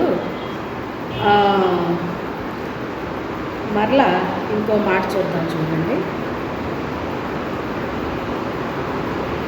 లోకా రాసిన సువార్త 13వ అధ్యాయం 10వ వచనం నుంచి మనం చదువుతుంటే అక్కడ ఒక స్త్రీ 18 ఏండ్ల నుంచి బలహీనపరిచే దెయ్యం పట్టి ఆమె వంగి నడుస్తుంది. అప్పుడు ఆ విశ్రాంతి దినాన్ని ఆయన ఆ మందిరానికి వెళ్ళాడు. ఆమెను చూచి రమ్మని పిలిచి 12వ వచనం, అమ్మ నీ బలహీనత నుండి విడుదల పొంది ఉన్నావని ఆమెతో చెప్పాడు. ఆమె మీద చేతులు ఉంచగానే ఆమె చక్కగా నిలబడి దేవుణ్ణి మహిమపరిచింది. అప్పటి వరకు ఆమె మందిరానికి వెళ్తుందా లేదా? వెళ్తుంది. కానీ ఈ బలహీనపరిచే ఆత్మ అంటే దయ్యం అని ఉంటుంది. కింద ఆత్మ అని ఉంది, అది దయ్యం అన్నమాట. ఇక్కడేమో దయ్యం అని రాశాడు, బలహీనపరిచి దయ్యం అని రాశాడు. కింద ఆత్మ అని ఉంది. అది పట్టేసినప్పుడు ఆమె వంగిపోయింది. వంగిపోయింది అంటే ఆమె దేవునిలో చక్కగా నడవలేకపోతుంది. అర్థమైందా? దేవుల్లో చక్కగా నడవాలని ఉంది కానీ నడలేకపోతుంది. ఎందుకు నడలేకపోతుంది? దెయ్యపు ఆత్మని పట్టేసింది అంటాడు. పట్టేసిన కారణాన్ని బట్టి 18 సంవత్సరాల నుంచి మందిరానికి వెళ్తుంది కానీ విడుదల లేదన్నమాట. విడుదల లేకపోతే ఒకరోజు యేసయ్య అక్కడికి పెట్టాడు. ఆమెను పిలిచాడు. ఆమె మీద చేతులు ఉంచినప్పుడు ఆ దెయ్యం ఆమెను విడిచిపెట్టేసింది. తర్వాత ఆమె చక్కగా నిలబడి దేవుని మహిమపరిచిందని ఉంది. అంటే అప్పటి వరకు ఆమె చక్కగా నిలబడలేకపోయింది, నడలేకపోయింది, దేవుని మహిమపరచలేకపోయిందండి. అయితే ఆ విడుదల పొందిన తర్వాత ఇక్కడ 16వ వచనంలో చెప్తున్నాడు, ఇదిగో 18 ఏళ్ల నుండి సాతాను బంధించిన అబ్రహాము కుమార్తె అయిన ఈమెను విశ్రాంతి దినమందు ఈ కట్ల నుండి విడిపింపదగదా అన్నాడు. అంటే సాతాను ఎలా కట్టిందో చూసారా? ఇందాకే మీకు ఒక మాట చెప్పాను. ఒక స్త్రీ అంట ఇలాగ మందిరానికి సరిగ్గా వెళ్లకుండా మానేస్తుందంట ఆమె అని రాత్రి ప్రభు చూపించారు అని చెప్పాను. ఆ స్త్రీ ఎవరన్నది నాకు తెలియపరచలేదు, కానీ ఒక స్త్రీ అని చూపించాడు అంతేనా. ఆమె ఎందుకు మానేసిందో మనకు తెలియదు, కానీ తర్వాత ఆమెకి నేను ఎందుకు మానేస్తున్నాను, అసలు ఆదివారం మందిరానికి వెళ్ళకుండా మానేస్తున్నానేంటి నేను అని ఆలోచన వచ్చింది ఆ మనిషికి. కొద్ది రోజులకి, కొన్ని వారాలు మానేసింది ఆ మనిషి. ఎందుకు మానేసిందో మనిషికి అర్థం అవ్వలేదు. కానీ తర్వాత అర్థమయ్యేటప్పటికి ఆమె ఎందుకు ఆమె మందిరానికి మానేస్తుందో, ఆమెకి అసలు ఎందుకు మానేస్తున్నాను నేను ఆదివారం మందిరానికి వెళ్ళకుండా, నేను ఇంట్లో ఎందుకు ఉంటున్నాను అనే ఆలోచన వచ్చేటప్పటికి ఆమె ఎందుకు మానేసిందో కూడా ఆమెకు తెలియదు. ఇప్పుడు ఎందుకు మానేసి ఉంటుంది? ఇప్పుడు అర్థమైందా మీకు? అది ఆమెను ఏం చేసింది? బంధించింది. ఎక్కడ బంధించింది? మనస్సుని బంధించింది. చెప్పాను కదా, మనసు ఉంటేనంటే మార్గం ఉండదటండి. మనకి మనసులో లేకపోతే ఏముండదు, ఇంకా ఏముండదు. మేము కృష్ణా జిల్లాలో ఉన్నప్పుడండి వేరే ఊరు ఆరాధనకి వెళ్ళేదాన్ని. అక్కడ చాలా మందిరాలు ఉన్నాయి, కానీ నా ఆత్మీయ స్థితికి తగిన మందిరము అక్కడ లేదు. ఎక్కడైతే నేను ఏ మందిరంలో నేను పనిచేశానో ఆ మందిరానికి నేను వెళ్ళాలి అంటే చాలా దూరం ఆ మందిరం. ఒక రకంగా చెప్పాలి అంటే రాజమండ్రి ఎంత దూరం ఉండొచ్చో, మరి ఇంకా ఎక్కువ ఉండొచ్చో నాకు అంత గుర్తులేదు నాకు. కానీ నా మనసు అంతా అక్కడికే వెళ్ళిపోయేది. ఎందుకంటే నేను ఆధ్యాత్మికంగా నేను అక్కడ పనిచేశాను. అంటే వాళ్ళ బోధ ద్వారా నేను ఏదో అయిపోయానని కాదు, కానీ అక్కడ నేను వర్క్ నా దేవుని పని చేశాను, అక్కడ జయం పొందాను. అక్కడికి వెళ్ళాలని నాకు ఉండేదన్నమాట. వారం వారం వెళ్ళాలంటే మరి అయ్యగారు వెళ్ళనిస్తారండి? వెళ్ళనిచ్చేవాడు కాదు. ఇక్కడ ఏదో మందిరానికి వెళ్ళాను. వెళ్తే నాకు అసలు ఏమీ అనిపించేది కాదు. అక్కడ మందిరాలు సరైన ఆరాధన ఉండేది కాదు, ఏవి ఉండేవి కదనమాట. ఆత్మీయమైన వాక్యాలు కానీ ఏవి సరిగ్గా ఉండేవి కాదు. అయితే ఈ వాక్యం అనే ఆహారము ఈ మనం భుజించిన వాళ్ళకి ఇది తినేయి సరిపెట్టేసుకొని చారేసి పెట్టారనుకోండి, మనకి చికెన్ తిని బిర్యానీ తిన్న వాళ్ళకి చారు వేసుకుని తినమంటే ఎలా ఉంటుందండి? ఇది కూడా చాలా బాగుంటుంది తిను అన్నారనుకోండి, ఎలా ఉంటుంది మనకి? బిర్యానీలు చికెన్లు మనకి తిన్నంత కాలం దాని గురించి తెలియదు. మనకి తినటం మొదలు పెట్టాక ఎంత టేస్ట్గా ఉంది, ఇదేంటి ఇక్కడ చారేసి పెట్టి ఇది బాగుంటుంది అంటారు ఏటేళ్ళు, ఇదేం బాగుంది అనిపిస్తుంది. అనిపించదా? అనిపిస్తుంది. అలా అనిపించింది. అసలు ఈ మందిరానికి ఎందుకు వెళ్తున్నాను, ఎందుకు వస్తున్నానో పోయిన లేకుండా ఉండేది. అయితే నేను సంస్కారానికి ఇంకా అక్కడికి వెళ్ళిపోయేదాన్ని అన్నమాట. బల్లారాధనకి అక్కడికి వెళ్ళిపోయేదాన్ని. వెళ్ళిపోయినప్పుడు ఉదయాన్నే 7 గంటలకు ఉంటుందండి ఆ బస్సు. ఆ బస్సు ఉదయాన్నే 7 గంటలకు ఉంటుంది. 7 గంటలకి నేను బస్సుకి వెళ్ళాలి అంటే నేను ఇంటి పని అంతా చేసుకోవాలి, వంట చేసుకోవాలి, ఆ ఇల్లు వాకళ్ళు అన్నీ తుడవడానికి గంట ఖచ్చితంగా నాకు పడేదండి. నాకు ఆ పని పెద్ద పనిలాగా అనిపించేది కాదు, చాలా అవలేలుగా చేసేసుకునేదాన్ని. ఎందుకంటే నా హృదయం నుండి ఏముండేది? ఈ ఆనందం సంతోషంతో నేను ఉండేదాన్ని కనుక నాకు అసలు చేతులు ఏం పని చేస్తున్నాయో కూడా నాకు తెలిసేది కాదు. ఎప్పుడు వెళ్ళిపోతానన్నా ఈ మైండ్తో ఈరోజు నాతో ఏం మాట్లాడతా ప్రభా, ఏం మాట్లాడతా అన్న ఈ మైండ్లో నేను ఉండేదాన్నేమో. నేనేం పని చేస్తున్నానో నాకు తెలిసేది కాదు. ఆ రోజు నేను ఒక పని వాయిదా వేసేదాన్ని, బట్టలు ఉతకడం వాయిదా వేసేదాన్ని అంతే. మిగతా రోజుల్లో పెట్టుకునేదాన్ని తప్ప ఆదివారం బట్టలు ఉతకడం ఎప్పుడు పెట్టుకునేదాన్ని కాదు. అయితే ఆ రోజు అయ్యగారు అదే రూట్లో క్యాంప్కి వెళ్ళాలి. అదే రూట్లో నేను మందిరానికి వెళ్తాను. నేను దిగేసిన తర్వాత అయ్యగారు ఇంకా సగం దూరం వెళ్ళాలి, అది దాటుకుని. అప్పుడు ఈయన నాకంటే ముందు వెళ్ళిపోయారు. ఈయన వెళ్ళిపోయేసరికి ఆ బస్సు పోయిందంట. ఎందుకని అది ఎక్కడి నుంచి రావాలంటే మచిలీపట్నం నుంచి బంటుమిల్లు అనే ఊరు మీద నుంచి అది వెళ్ళాలి. ఇప్పుడు మేము ఉండేది బంటుమిల్లు. ఆ బస్సు పోయిందంట. ఎందుకని రాలేదు. రాకపోతే ఈయన గబగబా ఇంటికి వచ్చేసారు. అప్పటికి నా వంట అన్నీ మొత్తం ఎలాగంటే మధ్యాహ్నానికి సాయంత్రానికి కూడా నేను వంట చేసేసేదాన్ని. ఎందుకంటే నాకు ఏమైనా సాయంత్రం వచ్చేటప్పుడు లేట్ అయితే అదిగో నువ్వు పిల్లలకు వంట చేయలేదు, నువ్వు అది లేదు ఇది లేదు అని అంటారేమో అని ఎక్కడ నేను లేకపోయినా కూడా అక్కడ లోటు లేకుండా మొత్తం అంతా కంప్లీట్గా చేసి నేను వెళ్ళేదాన్ని అన్నమాట. నేను 4కి 3:30కి లేస్తేనే కానీ నేను రీచ్ అవ్వలేను. అందరికంటే ముందు వెళ్ళిపోయేదాన్ని అన్నమాట. నేను మొత్తం మీద ఇంత దూరం నుంచి అందరికంటే ముందు వెళ్ళేదాన్ని. ఈయన వచ్చేసరికి నేను గదిని తుడుతున్నా. అయిపోయింది ఇంకా పని. ఇక రూములు తుడిసేసి నేను స్నానానికి వెళ్ళి రెడీ అయిపోయి నేను బస్కి వెళ్ళిపోతాను. ఇదన్నమాట నేను చేస్తున్న పని. అదేంటి వచ్చేసరేంటి వెళ్ళలేదా అన్నాను. ఈరోజు బస్సు పాడైపోయిందంట, అందుకని వచ్చేసాను, బండి వేసుకుని వెళ్తున్నాను అన్నాను. అయ్యో మరి నేను అన్నాను. నువ్వేంటో నాకు తెలియదని నేను వెళ్ళిపోయారండి. నువ్వేం చేస్తావు నేను వచ్చేస్తాను, ఇంకెంతో కదా ఒక 10 నిమిషాల్లో నేను వచ్చేస్తాను అని చెప్పేసి అంటే ఇంకా అసలు అయ్యగారు ఆగే పనే లేదన్నమాట. ఇంకా నాకు టైం అయిపోతుంది, నేను వెళ్ళిపోతున్నాను అని చెప్పేసి ఆయన వెంటనే బండి తీసుకుని ఆయన వెళ్ళిపోయారు. ఎప్పుడు నేను అలా చేయలేదండి. మీరు నమ్మండి నమ్మకపోండి, కానీ నా చేతిలో చీపురు గట్టం, చాలామంది చీపురు గట్టలు విసిరేస్తారు. మీలో కొంతమంది ఉన్నారు అలాంటి. మీ కోపం వస్తే గిన్నెలు విసిరేసి వాళ్ళు ఉంటారు, మీలో చీపురు గట్టలు విసిరేసి వాళ్ళు ఉంటారు, ఏ వస్తువు ఉన్నా విసిరేసి వాళ్ళు ఉంటారు. నేను ఎప్పుడు ఏ వస్తువుని విసరనండి. నాకు ఇవ్వబడిన ప్రతి దాన్ని కూడా నేను మంచిగా యూజ్ చేయడం నాకు తెలుసు, కానీ విసిరి కొట్టడం ఎప్పుడూ చేయను అనమాట.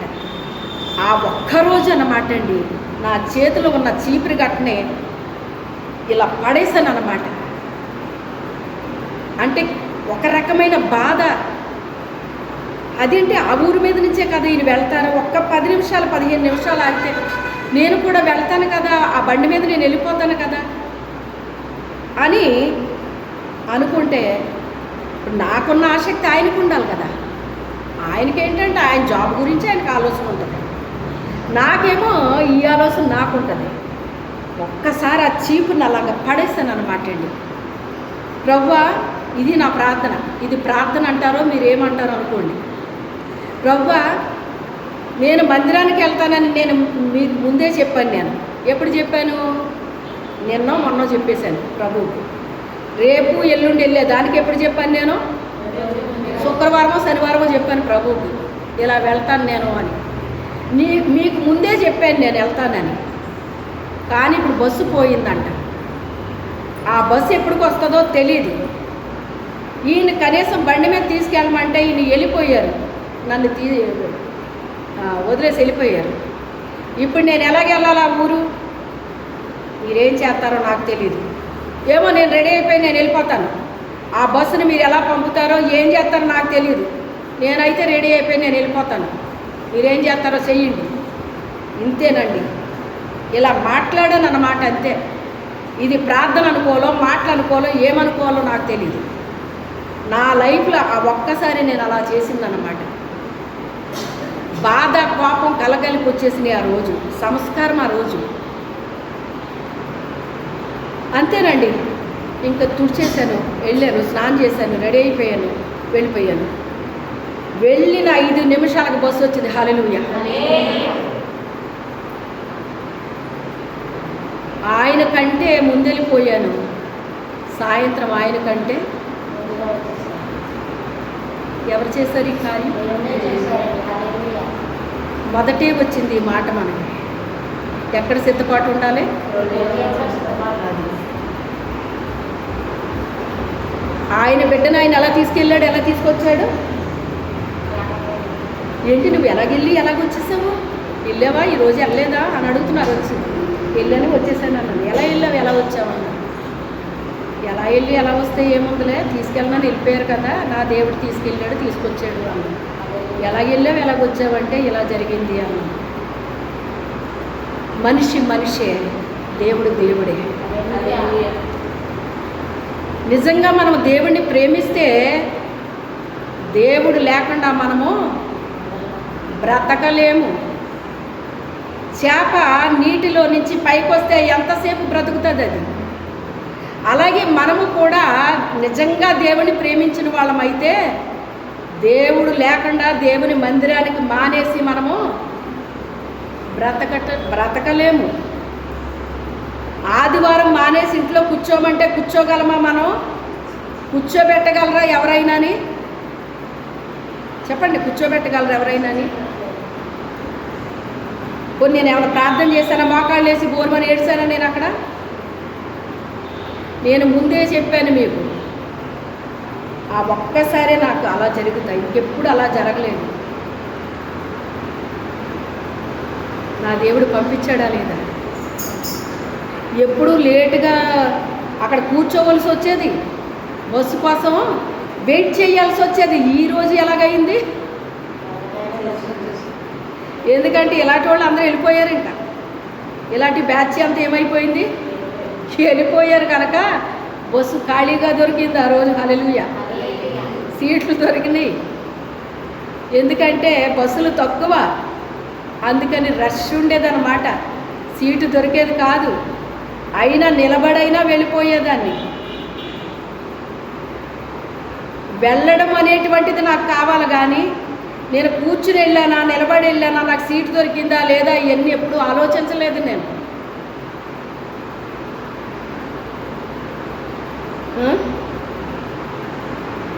దేవుని కొరకు మనం ఆలోచిస్తే మన కొరకు దేవుడు ఆలోచిస్తాడు. మందిరానికి దిష్టి పెడతలాగా వెళ్ళి వచ్చేయకూడదు. దేవుని మందిరంలో కూడా మనం ఏదో రకంగా ఉపయోగపడాలి.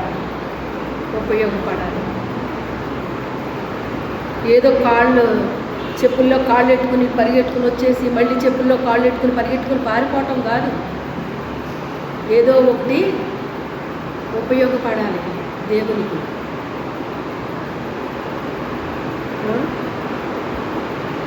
ఎప్పుడు దేవుని ప్రేమిస్తామో దేవునికి సంబంధించినవి అన్నీ కూడా మనము చేస్తామండి.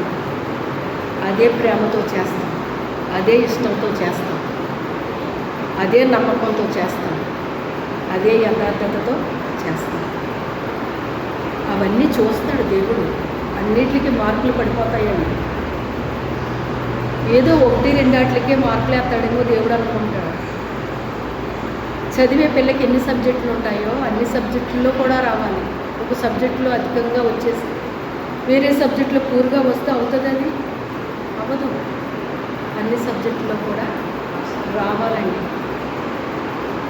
అలాగే దేవునిలో కూడా కొన్ని సబ్జెక్టులు ఇస్తాడు దేవుడు మనకి. అవి మనకు తెలియవు. వీళ్ళకి పరీక్షలు అంటే ఇదిగో పలానా రోజు పరీక్ష అని ముందే తెలిసిపోద్దండి. దేవుడు మనకు పెట్టే పరీక్ష ఏ రోజున పెడుతున్నాడో, ఏ టైంలో పెడుతున్నాడో ఎవరికీ తెలియదు. అది ఎప్పుడు దేవుడు మనల్ని పరీక్షిస్తున్నాడో మనకెవరికీ తెలియదు. అది ఆ పరీక్షలో విజయం సాధించాలి అంటే ఎప్పుడూ అలర్ట్గానే ఉండాలి, సిద్ధంగా ఉండాలి, స్పృహలో ఉండాలి.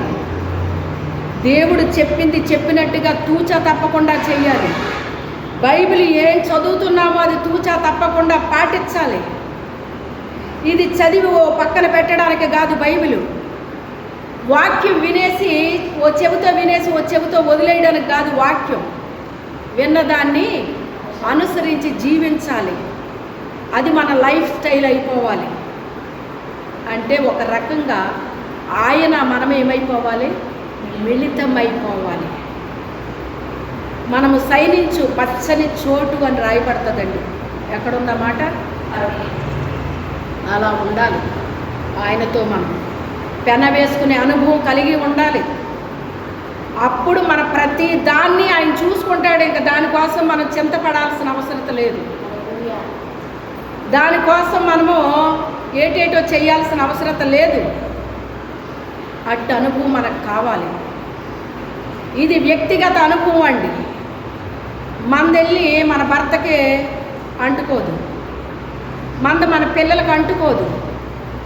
కానీ వాళ్ళకి మనం బోధించాలి. పిల్లలకి ఏ దేవుడి గురించి మనం తెలుసుకున్నామో, విన్నామో, మన జీవితంలో అనుసరిస్తున్నామో దాన్ని మన పిల్లలకి ఏం చేయాలి, వాళ్ళు కూడా అనుసరించేటట్టుగా చెయ్యాలి. అంతే తప్ప నేను చేస్తున్నాను కదా ఇంక నువ్వెందుకులే అమ్మ, నువ్వు అలా ఖాళీగా కూర్చో, నువ్వు గోళ్ళు గిల్లుకుంటా కూర్చొని పిల్లల్ని గోళ్ళు గిల్లుకుంటా కూర్చోమని పని అంతా మనం చేసుకున్నాం అనుకోండి, ఆ గోళ్ళు గిల్లుకుంటమే వస్తుంది వాళ్ళకి. ఇంకా చివరికి వాళ్ళు అలా తయారయ్యారంటే కారణం ఎవరు? తల్లినా కాదా? తల్లి పాత్ర చాలా ఉంటుంది పిల్లల మీద. తల్లి ప్రభావము చాలా ఉంటుంది. మనల్ని చదివేస్తారు పిల్లలు. మన ఉదయం మనమేమో ఎప్పుడో లేచి పిల్లల్ని నువ్వు లెగరా, నువ్వు లెగమ్మా అంటే నువ్వు ఎప్పుడు లెగుతున్నావు అని అడుగుతారా? అడగరా.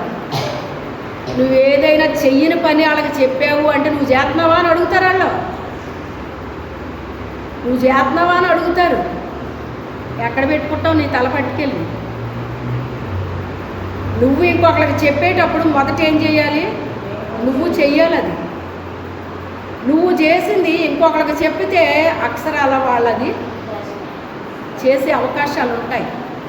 కొంతమంది చెయ్యకపోవచ్చు, అది వేరే విషయం.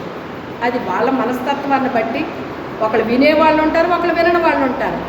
ఒక తల్లికి 10 మంది బిడ్డలు ఉన్నారు అంటే 10 మంది వినాలని ఏమీ లేదు. కొంతమంది వింటారు, కొంతమంది వినరు.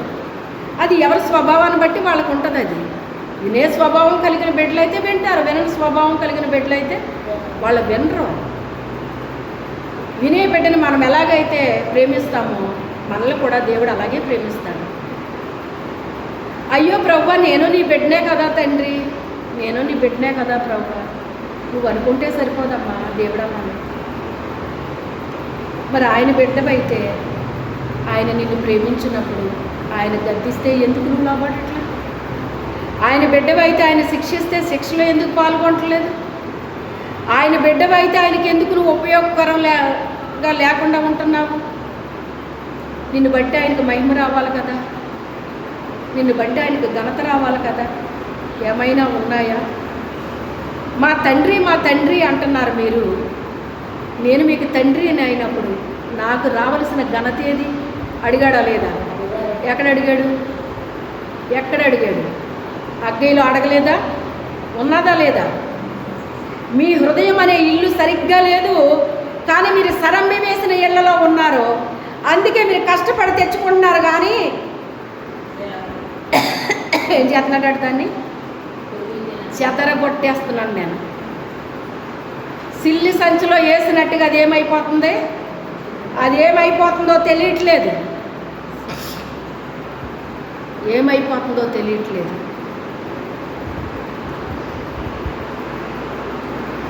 ఎందుకు జరుగుతుందో వాళ్ళకి అర్థం కావట్లేదంట. ప్రభు అని ఏడుతున్నారు, ప్రార్థన చేస్తున్నారు. కానీ మొదట వచ్చింది ఇప్పుడు సరిగ్గా సరిపోయిందా లేదా? స్టార్టింగ్లో వచ్చిన దానికి దీనికి సరిగ్గా కనెక్షన్ ఉందా లేదా? మనం చేసే ప్రార్థన, మనం ఏడ్చే ఏడుపు కాదు. ముందు మన జీవితాల గురించి మనం ఏం చేయాలి? ఆ జీవితాల గురించి ఆలోచించాలి. శరీరానుసరమైన ఇల్లు కోసం ఆలోచన ఎక్కువైపోయిందండి ఈ రోజుల్లో మనుషులకి. ఈ ఇల్లు తీసేసి ఇంకో ఇల్లు కట్టేయాలి, దీని మీద ఇంకో అంతస్తు వేసేయాలి, ఇది ఊరిపాకైతే తీసి రేకులు వేయాలి, రేకులు తీసి మేడ కట్టాలి, మేడ మీద ఇంకా పైన అంతస్తులు వేయాలి.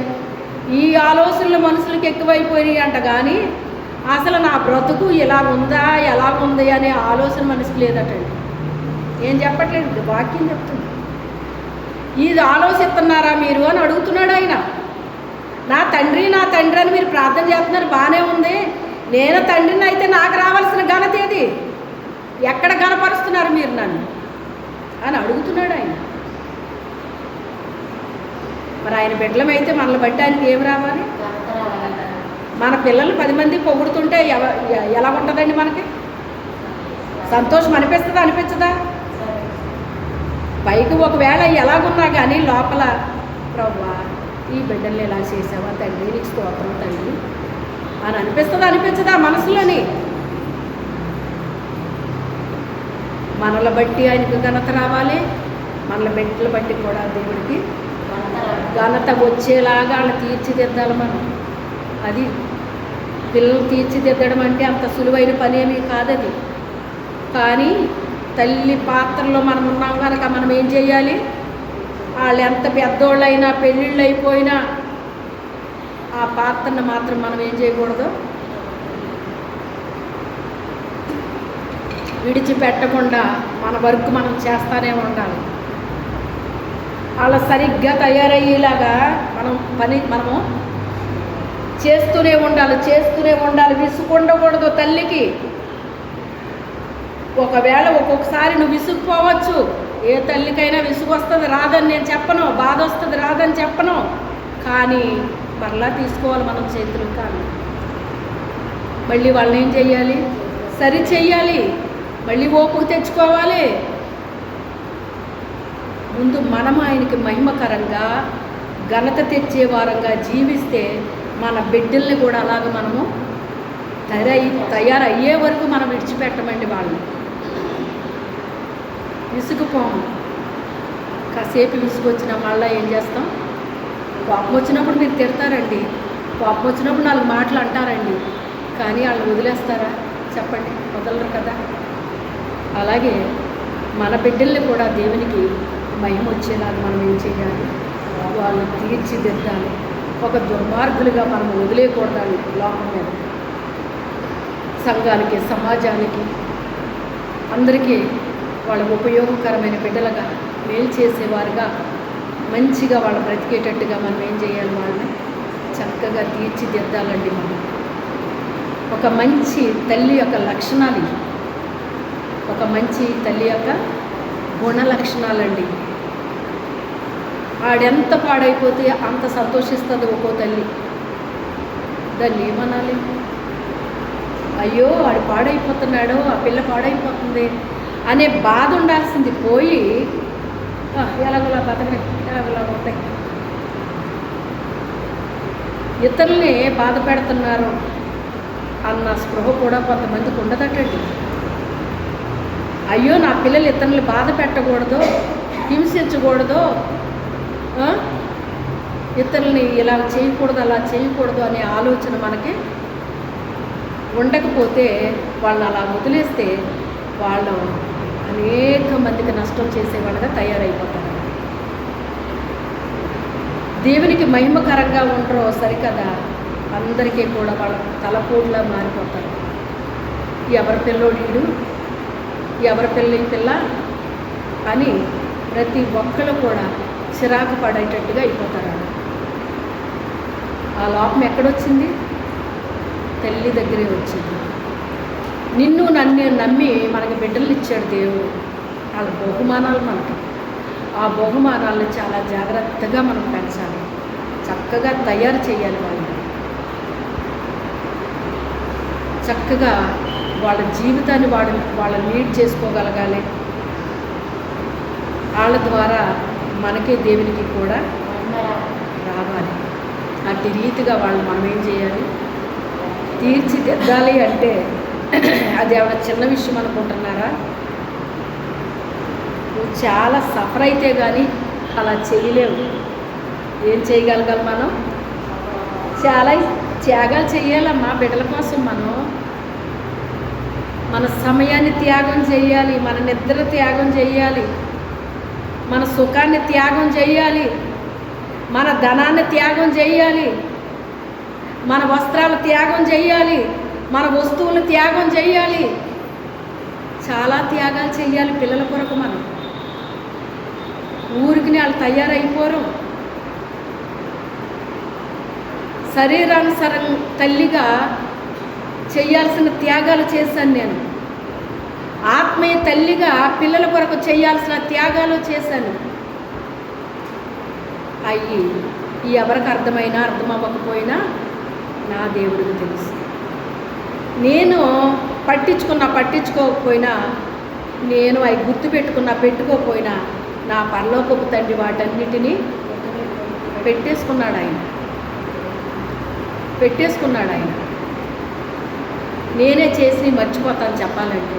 నాకు అన్నీ గుర్తుండవు, చేయడమే తప్ప జ్ఞాపకం ఉండదు. కానీ ఆయన జ్ఞాపకం చేస్తూ ఉంటాడు, పలానా టైంలో ఇలాగని. కానీ ప్రతి దానికి ఆయన ఏమిస్తాడో తెలుసా? ఒక దినాన్ని ప్రతిఫలాన్ని ఇస్తాడు. చేసిన త్యాగానికి ప్రతిఫలం ఇస్తాడు దేవుడు. అప్పుడు మనకేమనిపిస్తుంది అంటే కన్నీళ్ళు వస్తాయి మనకి. మీరు గమనించారో లేదో, ఆటల పోటీల్లో, పరుగు పందాల్లో బహుమతి గెలిచిన తర్వాత వాళ్ళ ఒక కిరీటం పెట్టి ఒక బహుమతి ఇస్తారు. ఆ బహుమతి తీసుకున్న అమ్మాయి అయినా అబ్బాయి అయినా ఎప్పుడైనా పక్కపక్క నవ్వినట్టు మీరు చూసారా? ఏం చేస్తారు వాళ్ళు? వెంటనే తల వంచుకొని, నాకేంటి ఈ బహుమతి, ఈ కిరీటం ఏంటి, ఈ బహుమతి ఏంటి అని కళ్ళ నీళ్ళు వచ్చేస్తాయి వాళ్ళకి. ఇది పొందడానికి గల కారణం ఏంటి అని వెంటనే అడుగుతారు వీళ్ళు. అడిగితే వాళ్ళు చెప్పే సమాధానం ఏంటో తెలుసా? మా అమ్మగారు నా కోసం త్యాగం చేశారు, మా నాన్నగారు త్యాగం చేశారు, లేకపోతే ఎవరో నా కోసం త్యాగం చేశారో. నీ కొరకు ఎవరు చేశారో త్యాగం, ఆ త్యాగాల్ని నువ్వేం చేస్తావు? అప్పుడు చెప్పుతావు.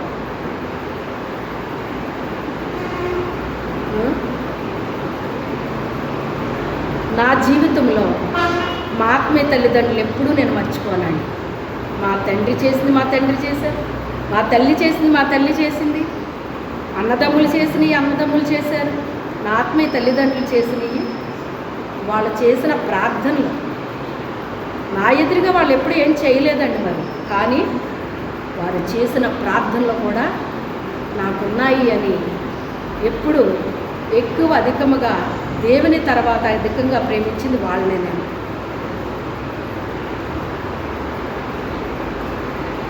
ఏం చేయాలి? మనం గుర్తు పెట్టుకోవాలి. మన కొరకు ఎవరెవరు ఏ త్యాగాలు చేశారో గుర్తు పెట్టుకోవాలి.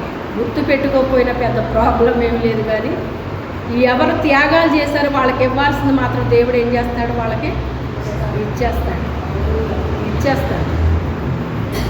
ఆ బహుమతి తీసుకున్నప్పుడు ఏమొస్తుందంటే సంతోషముతో ఆనంద బాష్పాలు వస్తాయి అన్నమాట అండి. చూడండి, ఆమె మనసుని బంధించాడు సాతానుడు. ఆమె సరిగ్గా నడవలేకపోయింది కానీ, సరిగ్గా జీవించలేకపోయింది కానీ, నిలబడలేకపోయింది కానీ మందిరం మానలేదు. ఆ ఒక్కటే ఆమె జీవితంలో ఆమె స్వస్థత పొందడానికి కారణము అదొక్కటేనమాట అండి. ఆమె మానక మందిరానికి రావడాన్ని బట్టి ఒక దినాన్ని ఆమె ఏమైపోయింది? ఆ దెయ్యాన్ని నుంచి విడుదల చేసేసాడు దేవుడు. హల్లెలూయా. నీ జీవితంలో ఏదైనా జరగాలి అంటే నీ దగ్గర కనీసం ఏదో ఒక్కటైనా కనపడాలి. ఆయన నా కొరకు ఇది చేస్తుందని కనీసం ఏం కనపడాలి? ఒక్కటైనా కనపడాలి మన దగ్గర. ఈ జీవితంలో ఏదైనా జరగాలంటే ఏం చేస్తున్నావు దేవుని కొరకు? మందిరాన్ని ఎప్పుడు కూడా మనం ఏం చేయకూడదు? మొదట దేవుడిని నిర్లక్ష్యం చేయకూడదు, సేవకుల్ని నిర్లక్ష్యం చేయకూడదు, మందిరాన్ని నిర్లక్ష్యం చేయకూడదు. ఇవన్నీ కూడా దెయ్యం వల్ల జరిగే కార్యాలండి. ఎక్కడ పట్టుకుంటుందంటే అది మనసును పట్టుకుంటే దెయ్యం ఏమన్నా అర్థమవుతుందండి మనిషికి? ఈ పని ఉంది కాబట్టి మానేశాను, ఆ పని ఉంది కాబట్టి మానేశాను అనుకుంటారు. ఆ పని కల్పించిందే సైతాన్ నీకు. అసలు నిన్ను మందిరానికి మానిపించిందే సైతాన్ నిన్ను. నువ్వు సరిగ్గా నడవలేకపోతున్నావో జీవించలేకపోతున్నావు అంటేనే కారణం సైతాను.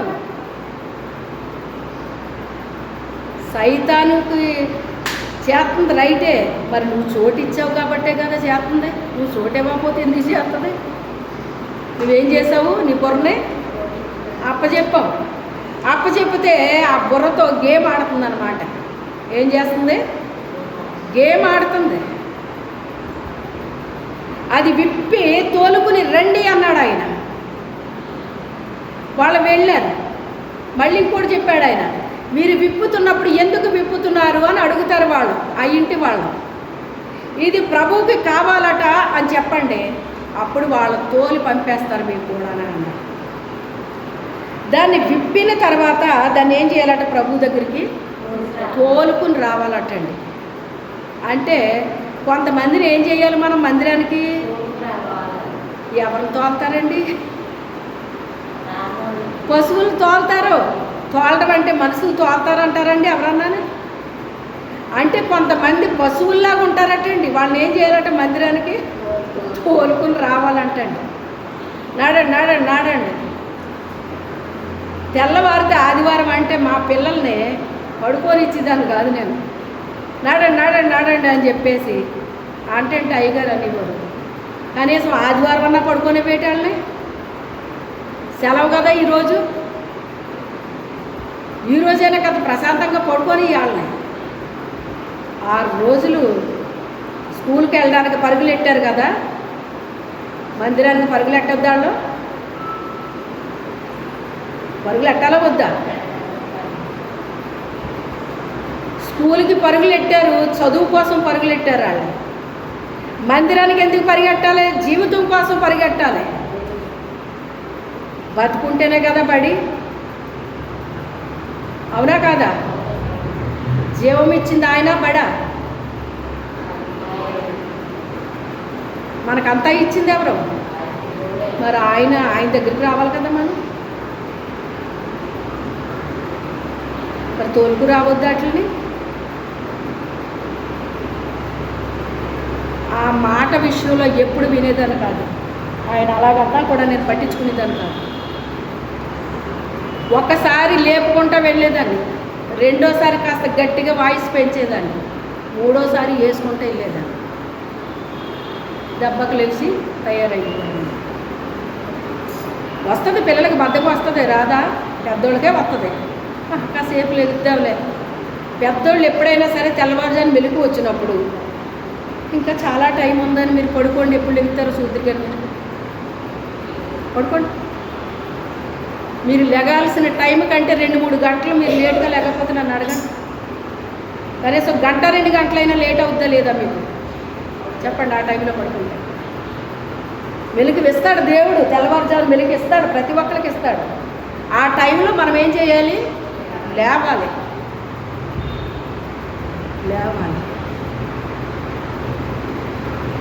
ఆయన అలా అన్నారు కదా అని చెప్పేసి నేను ఊరుకుంటే పిల్లలు అలాగ అవుతారా? పురుషుడు తయారు చేయడు పిల్లల్ని, స్త్రీ తయారు చేయాలి. తల్లిగా నువ్వు తయారు చేయాలండి. ఏ రోజుని అలా ఊరుకోలేదు నేను. స్కూల్కి వెళ్ళినప్పుడు లేపితే ఊరుకున్నటప్పుడు, చర్చికి వెళ్ళినప్పుడు ఎందుకు మానేసుకోవాలి మనం? స్కూల్ కంటే ఇంకా విలువైంది మందిరం. దేవుడిని కలుసుకోవాలి మనం. కుటుంబ సమేతంగా ఏం చేయాలి? దేవుని దగ్గరికి వెళ్ళాలి మనం. ఒక బట్టల షాప్కి వెళ్తే వెళ్ళిపోతారు అందరూ కలిసి, ఒక ఊరు వెళ్తే వెళ్ళిపోతున్నారు, ఫంక్షన్కి అయితే వెళ్ళిపోతారు. అదేంటి పిల్లలు తీసుకురాకుండా వచ్చేవేంటి అని అడగరా మిమ్మల్ని? మీరు ఒక్కళ్ళు వెళ్ళారనుకోండి ఫంక్షన్కి, ఏరమ్మా పిల్లలు ఏరి, పిల్లల్ని తీసుకురాలేదా? అదేంటి పిల్లల్ని వదిలేసి ఎలాగొచ్చారు మీరు? ఈరోజు స్కూల్ మార్పించేలేకపోయావా? అడుగుతారా? అడగరా? ఖచ్చితంగా అడుగుతారా? వాళ్ళు అడిగినా అడగకపోయినా పిల్లలు సిద్ధపడిపోతారు, నువ్వు సిద్ధపడిపోతావు పిల్లల్ని తీసుకెళ్ళడానికి. కానీ మందిరానికి తీసుకెళ్ళడానికి సిద్ధపడాలి మనం. పెళ్ళికి వెళ్ళకపోతే వచ్చే నష్టమేమీ లేదు నీకు. ఎక్కడికో వెళ్ళకపోతే వచ్చి నష్టమేమి లేదు నీకు. మందిరానికి వెళ్ళాలి మనం, ఆయన కృప ఉండాలి మన మీద, ఆయన దయ ఉండాలి మన మీద, ఆయన కనికరాలు మన మీదకి రావాలి. మా కోసం ప్రార్థన చేయండి, మా కోసం ప్రార్థన చేయండి, మా కోసం ప్రార్థన చేయండి అడిగే అవసరం ఉండదు ఇంకప్పుడు నీకు. నువ్వు చేయాల్సింది నువ్వు చేస్తే దేవుడు చేయాల్సింది దేవుడు చేస్తాడు. ఎవరిని నువ్వు అడుక్కోక్కర్లేదు, అడుక్కోక్కర్లేదు. ఇంకా నువ్వు చేయాల్సింది సరిగ్గా చేయట్లేదు కాబట్టి అందరినీ అడుక్కోవలసి వస్తుంది. సరిగ్గా చెయ్యి. నువ్వు ఉండాల్సిన రీతిలో నువ్వు ఉండడం నేర్చుకో ముందు, తర్వాత నీ పిల్లల్ని తయారు చెయ్యి. అది విప్పి ఎప్పుడు తోలుకొచ్చారు వాళ్ళు? దాన్ని శుభ్రంగా తోమి డాగులు మచ్చలు కళంకాలు ఏమీ లేకుండా దాన్ని కడిగేసి అప్పుడు తోలుకొచ్చారటండి. అలాగే ఇప్పుకుని తోలుకొచ్చేస్తే ఆయన కూర్చుంటాడండి దాని మీద, కూర్చుంటాడండి దాని మీద.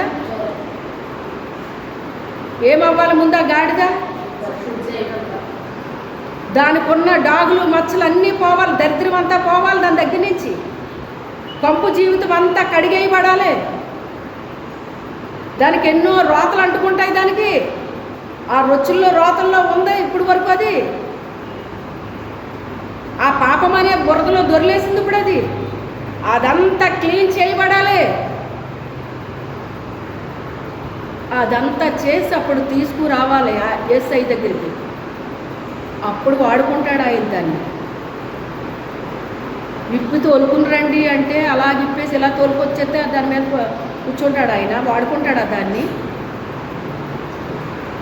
యేసయ్య వాడుకోకపోతే దుష్టుడు ఉన్నాడు వాడుకోవడానికి. ఆడికి ఉండాల్సిందే అలాగ ఉండాలి. ఎలాగ ఉండాలి? రొచ్చులు రోతలో దరిద్రంతో ఉండాలి. అది అప్పుడు ఆడు వాడుకుంటాడు. ఆడికి ఏమి శుభ్రం అవసరం లేదు, అది నీట్గా ఉండవసరం లేదు సైతానికి. ఉండాల్సింది ఎవరికి? దేవునికి ఉండాలి, దేవునికి ఉండాలి. దేవుడు మిమ్మల్ని ఎంత ప్రేమిస్తున్నాడో మీకు అర్థమవుతుందో లేదో తెలియదు, కానీ ఎలా నిలబెట్టాడో చూడండి. నేను ముగించేయాలంటే ముగించలేనా? ఎంత విస్తరించి మీతో దేవుడు మాట్లాడుతున్నాడంటే నేను ఎంత ఇబ్బందిగా నేను నిలబడుతున్నాను ఇక్కడ. కానీ ఆయన కూర్చోబెడుతున్నాడా నన్ను? ఇదేమన్నా మీకు అర్థమవుతుందా? మిమ్మల్ని ప్రేమిస్తున్నాడు కాబట్టే ఇక్కడ నిలబెడుతున్నాడు నన్ను. అలాగా నిలబడడానికి నాకు సపోర్ట్ ఉన్నా లేకపోయినా నిలబెడుతున్నాడు ఆయన. ఎందుకంటే ఈరోజు మీరు బాగుపడతారు, రేపు బాగుపడతారని ఆయన ఏం చేస్తున్నాడు? సమయం సమీపమైపోతుందండి. ఆ సమయాన్ని ఏం చేయాలి? సద్వినియోగం చేసుకోవాలి. అజ్ఞానుల వలె కాక జ్ఞానవంతులై మీ సమయాన్ని సద్వినియోగం చేసుకోమంటున్నాడు ఆయన. అది నీట్గా తయారవ్వాలి, క్రీస్తు రక్తంలో కడగబడాలి. వాక్యం వెంటనే కాదు, శుద్ధి చేసుకోవాలి. వాక్యంతో మీరు ఏం చేయాలి? కడిగేసుకోవాలి. మీ జీవితాలు మీరు కడిగేసుకోవాలి. వాక్యం అనే నీరుతో ఏం చేయాలి? కడిగేసుకోవాలి. స్నానం ఒక్కసారే చేస్తారంటే ఎవరైనా, అది బాప్తీసం. అది ఆ బాప్తీసం అయిపోయిన తర్వాత ఇష్టానుసారంగా జీవించడం కాదు. అందుకే వాక్యం ఇచ్చాడు. ఈ వాక్యముతో మీరు ఏం చేయాలి? విన్నప్పుడల్లా కడిగేసుకుంటూ ఉండాలి, చదివినప్పుడల్లా కడిగేసుకుంటూ ఉండాలి. మీరు బుద్ధిమంతులైతే ఆ పని చేస్తారు, బుద్ధి శూన్యము కలిగి ఉంటే ఆ పనులు చేయరు. అది యథాతథంగా వచ్చి ఉంటే ఆయన వాడుకునేవాడా?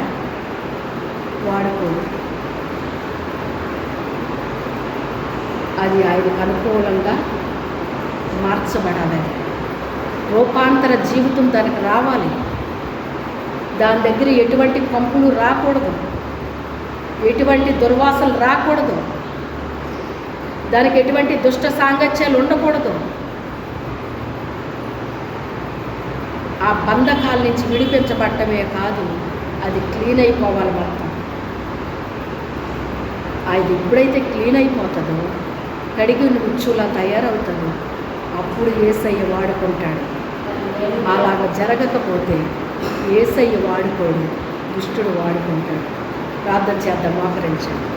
మీలో ప్రేరేపించబడిన వారు ఒకరు ప్రార్థన చేయండి.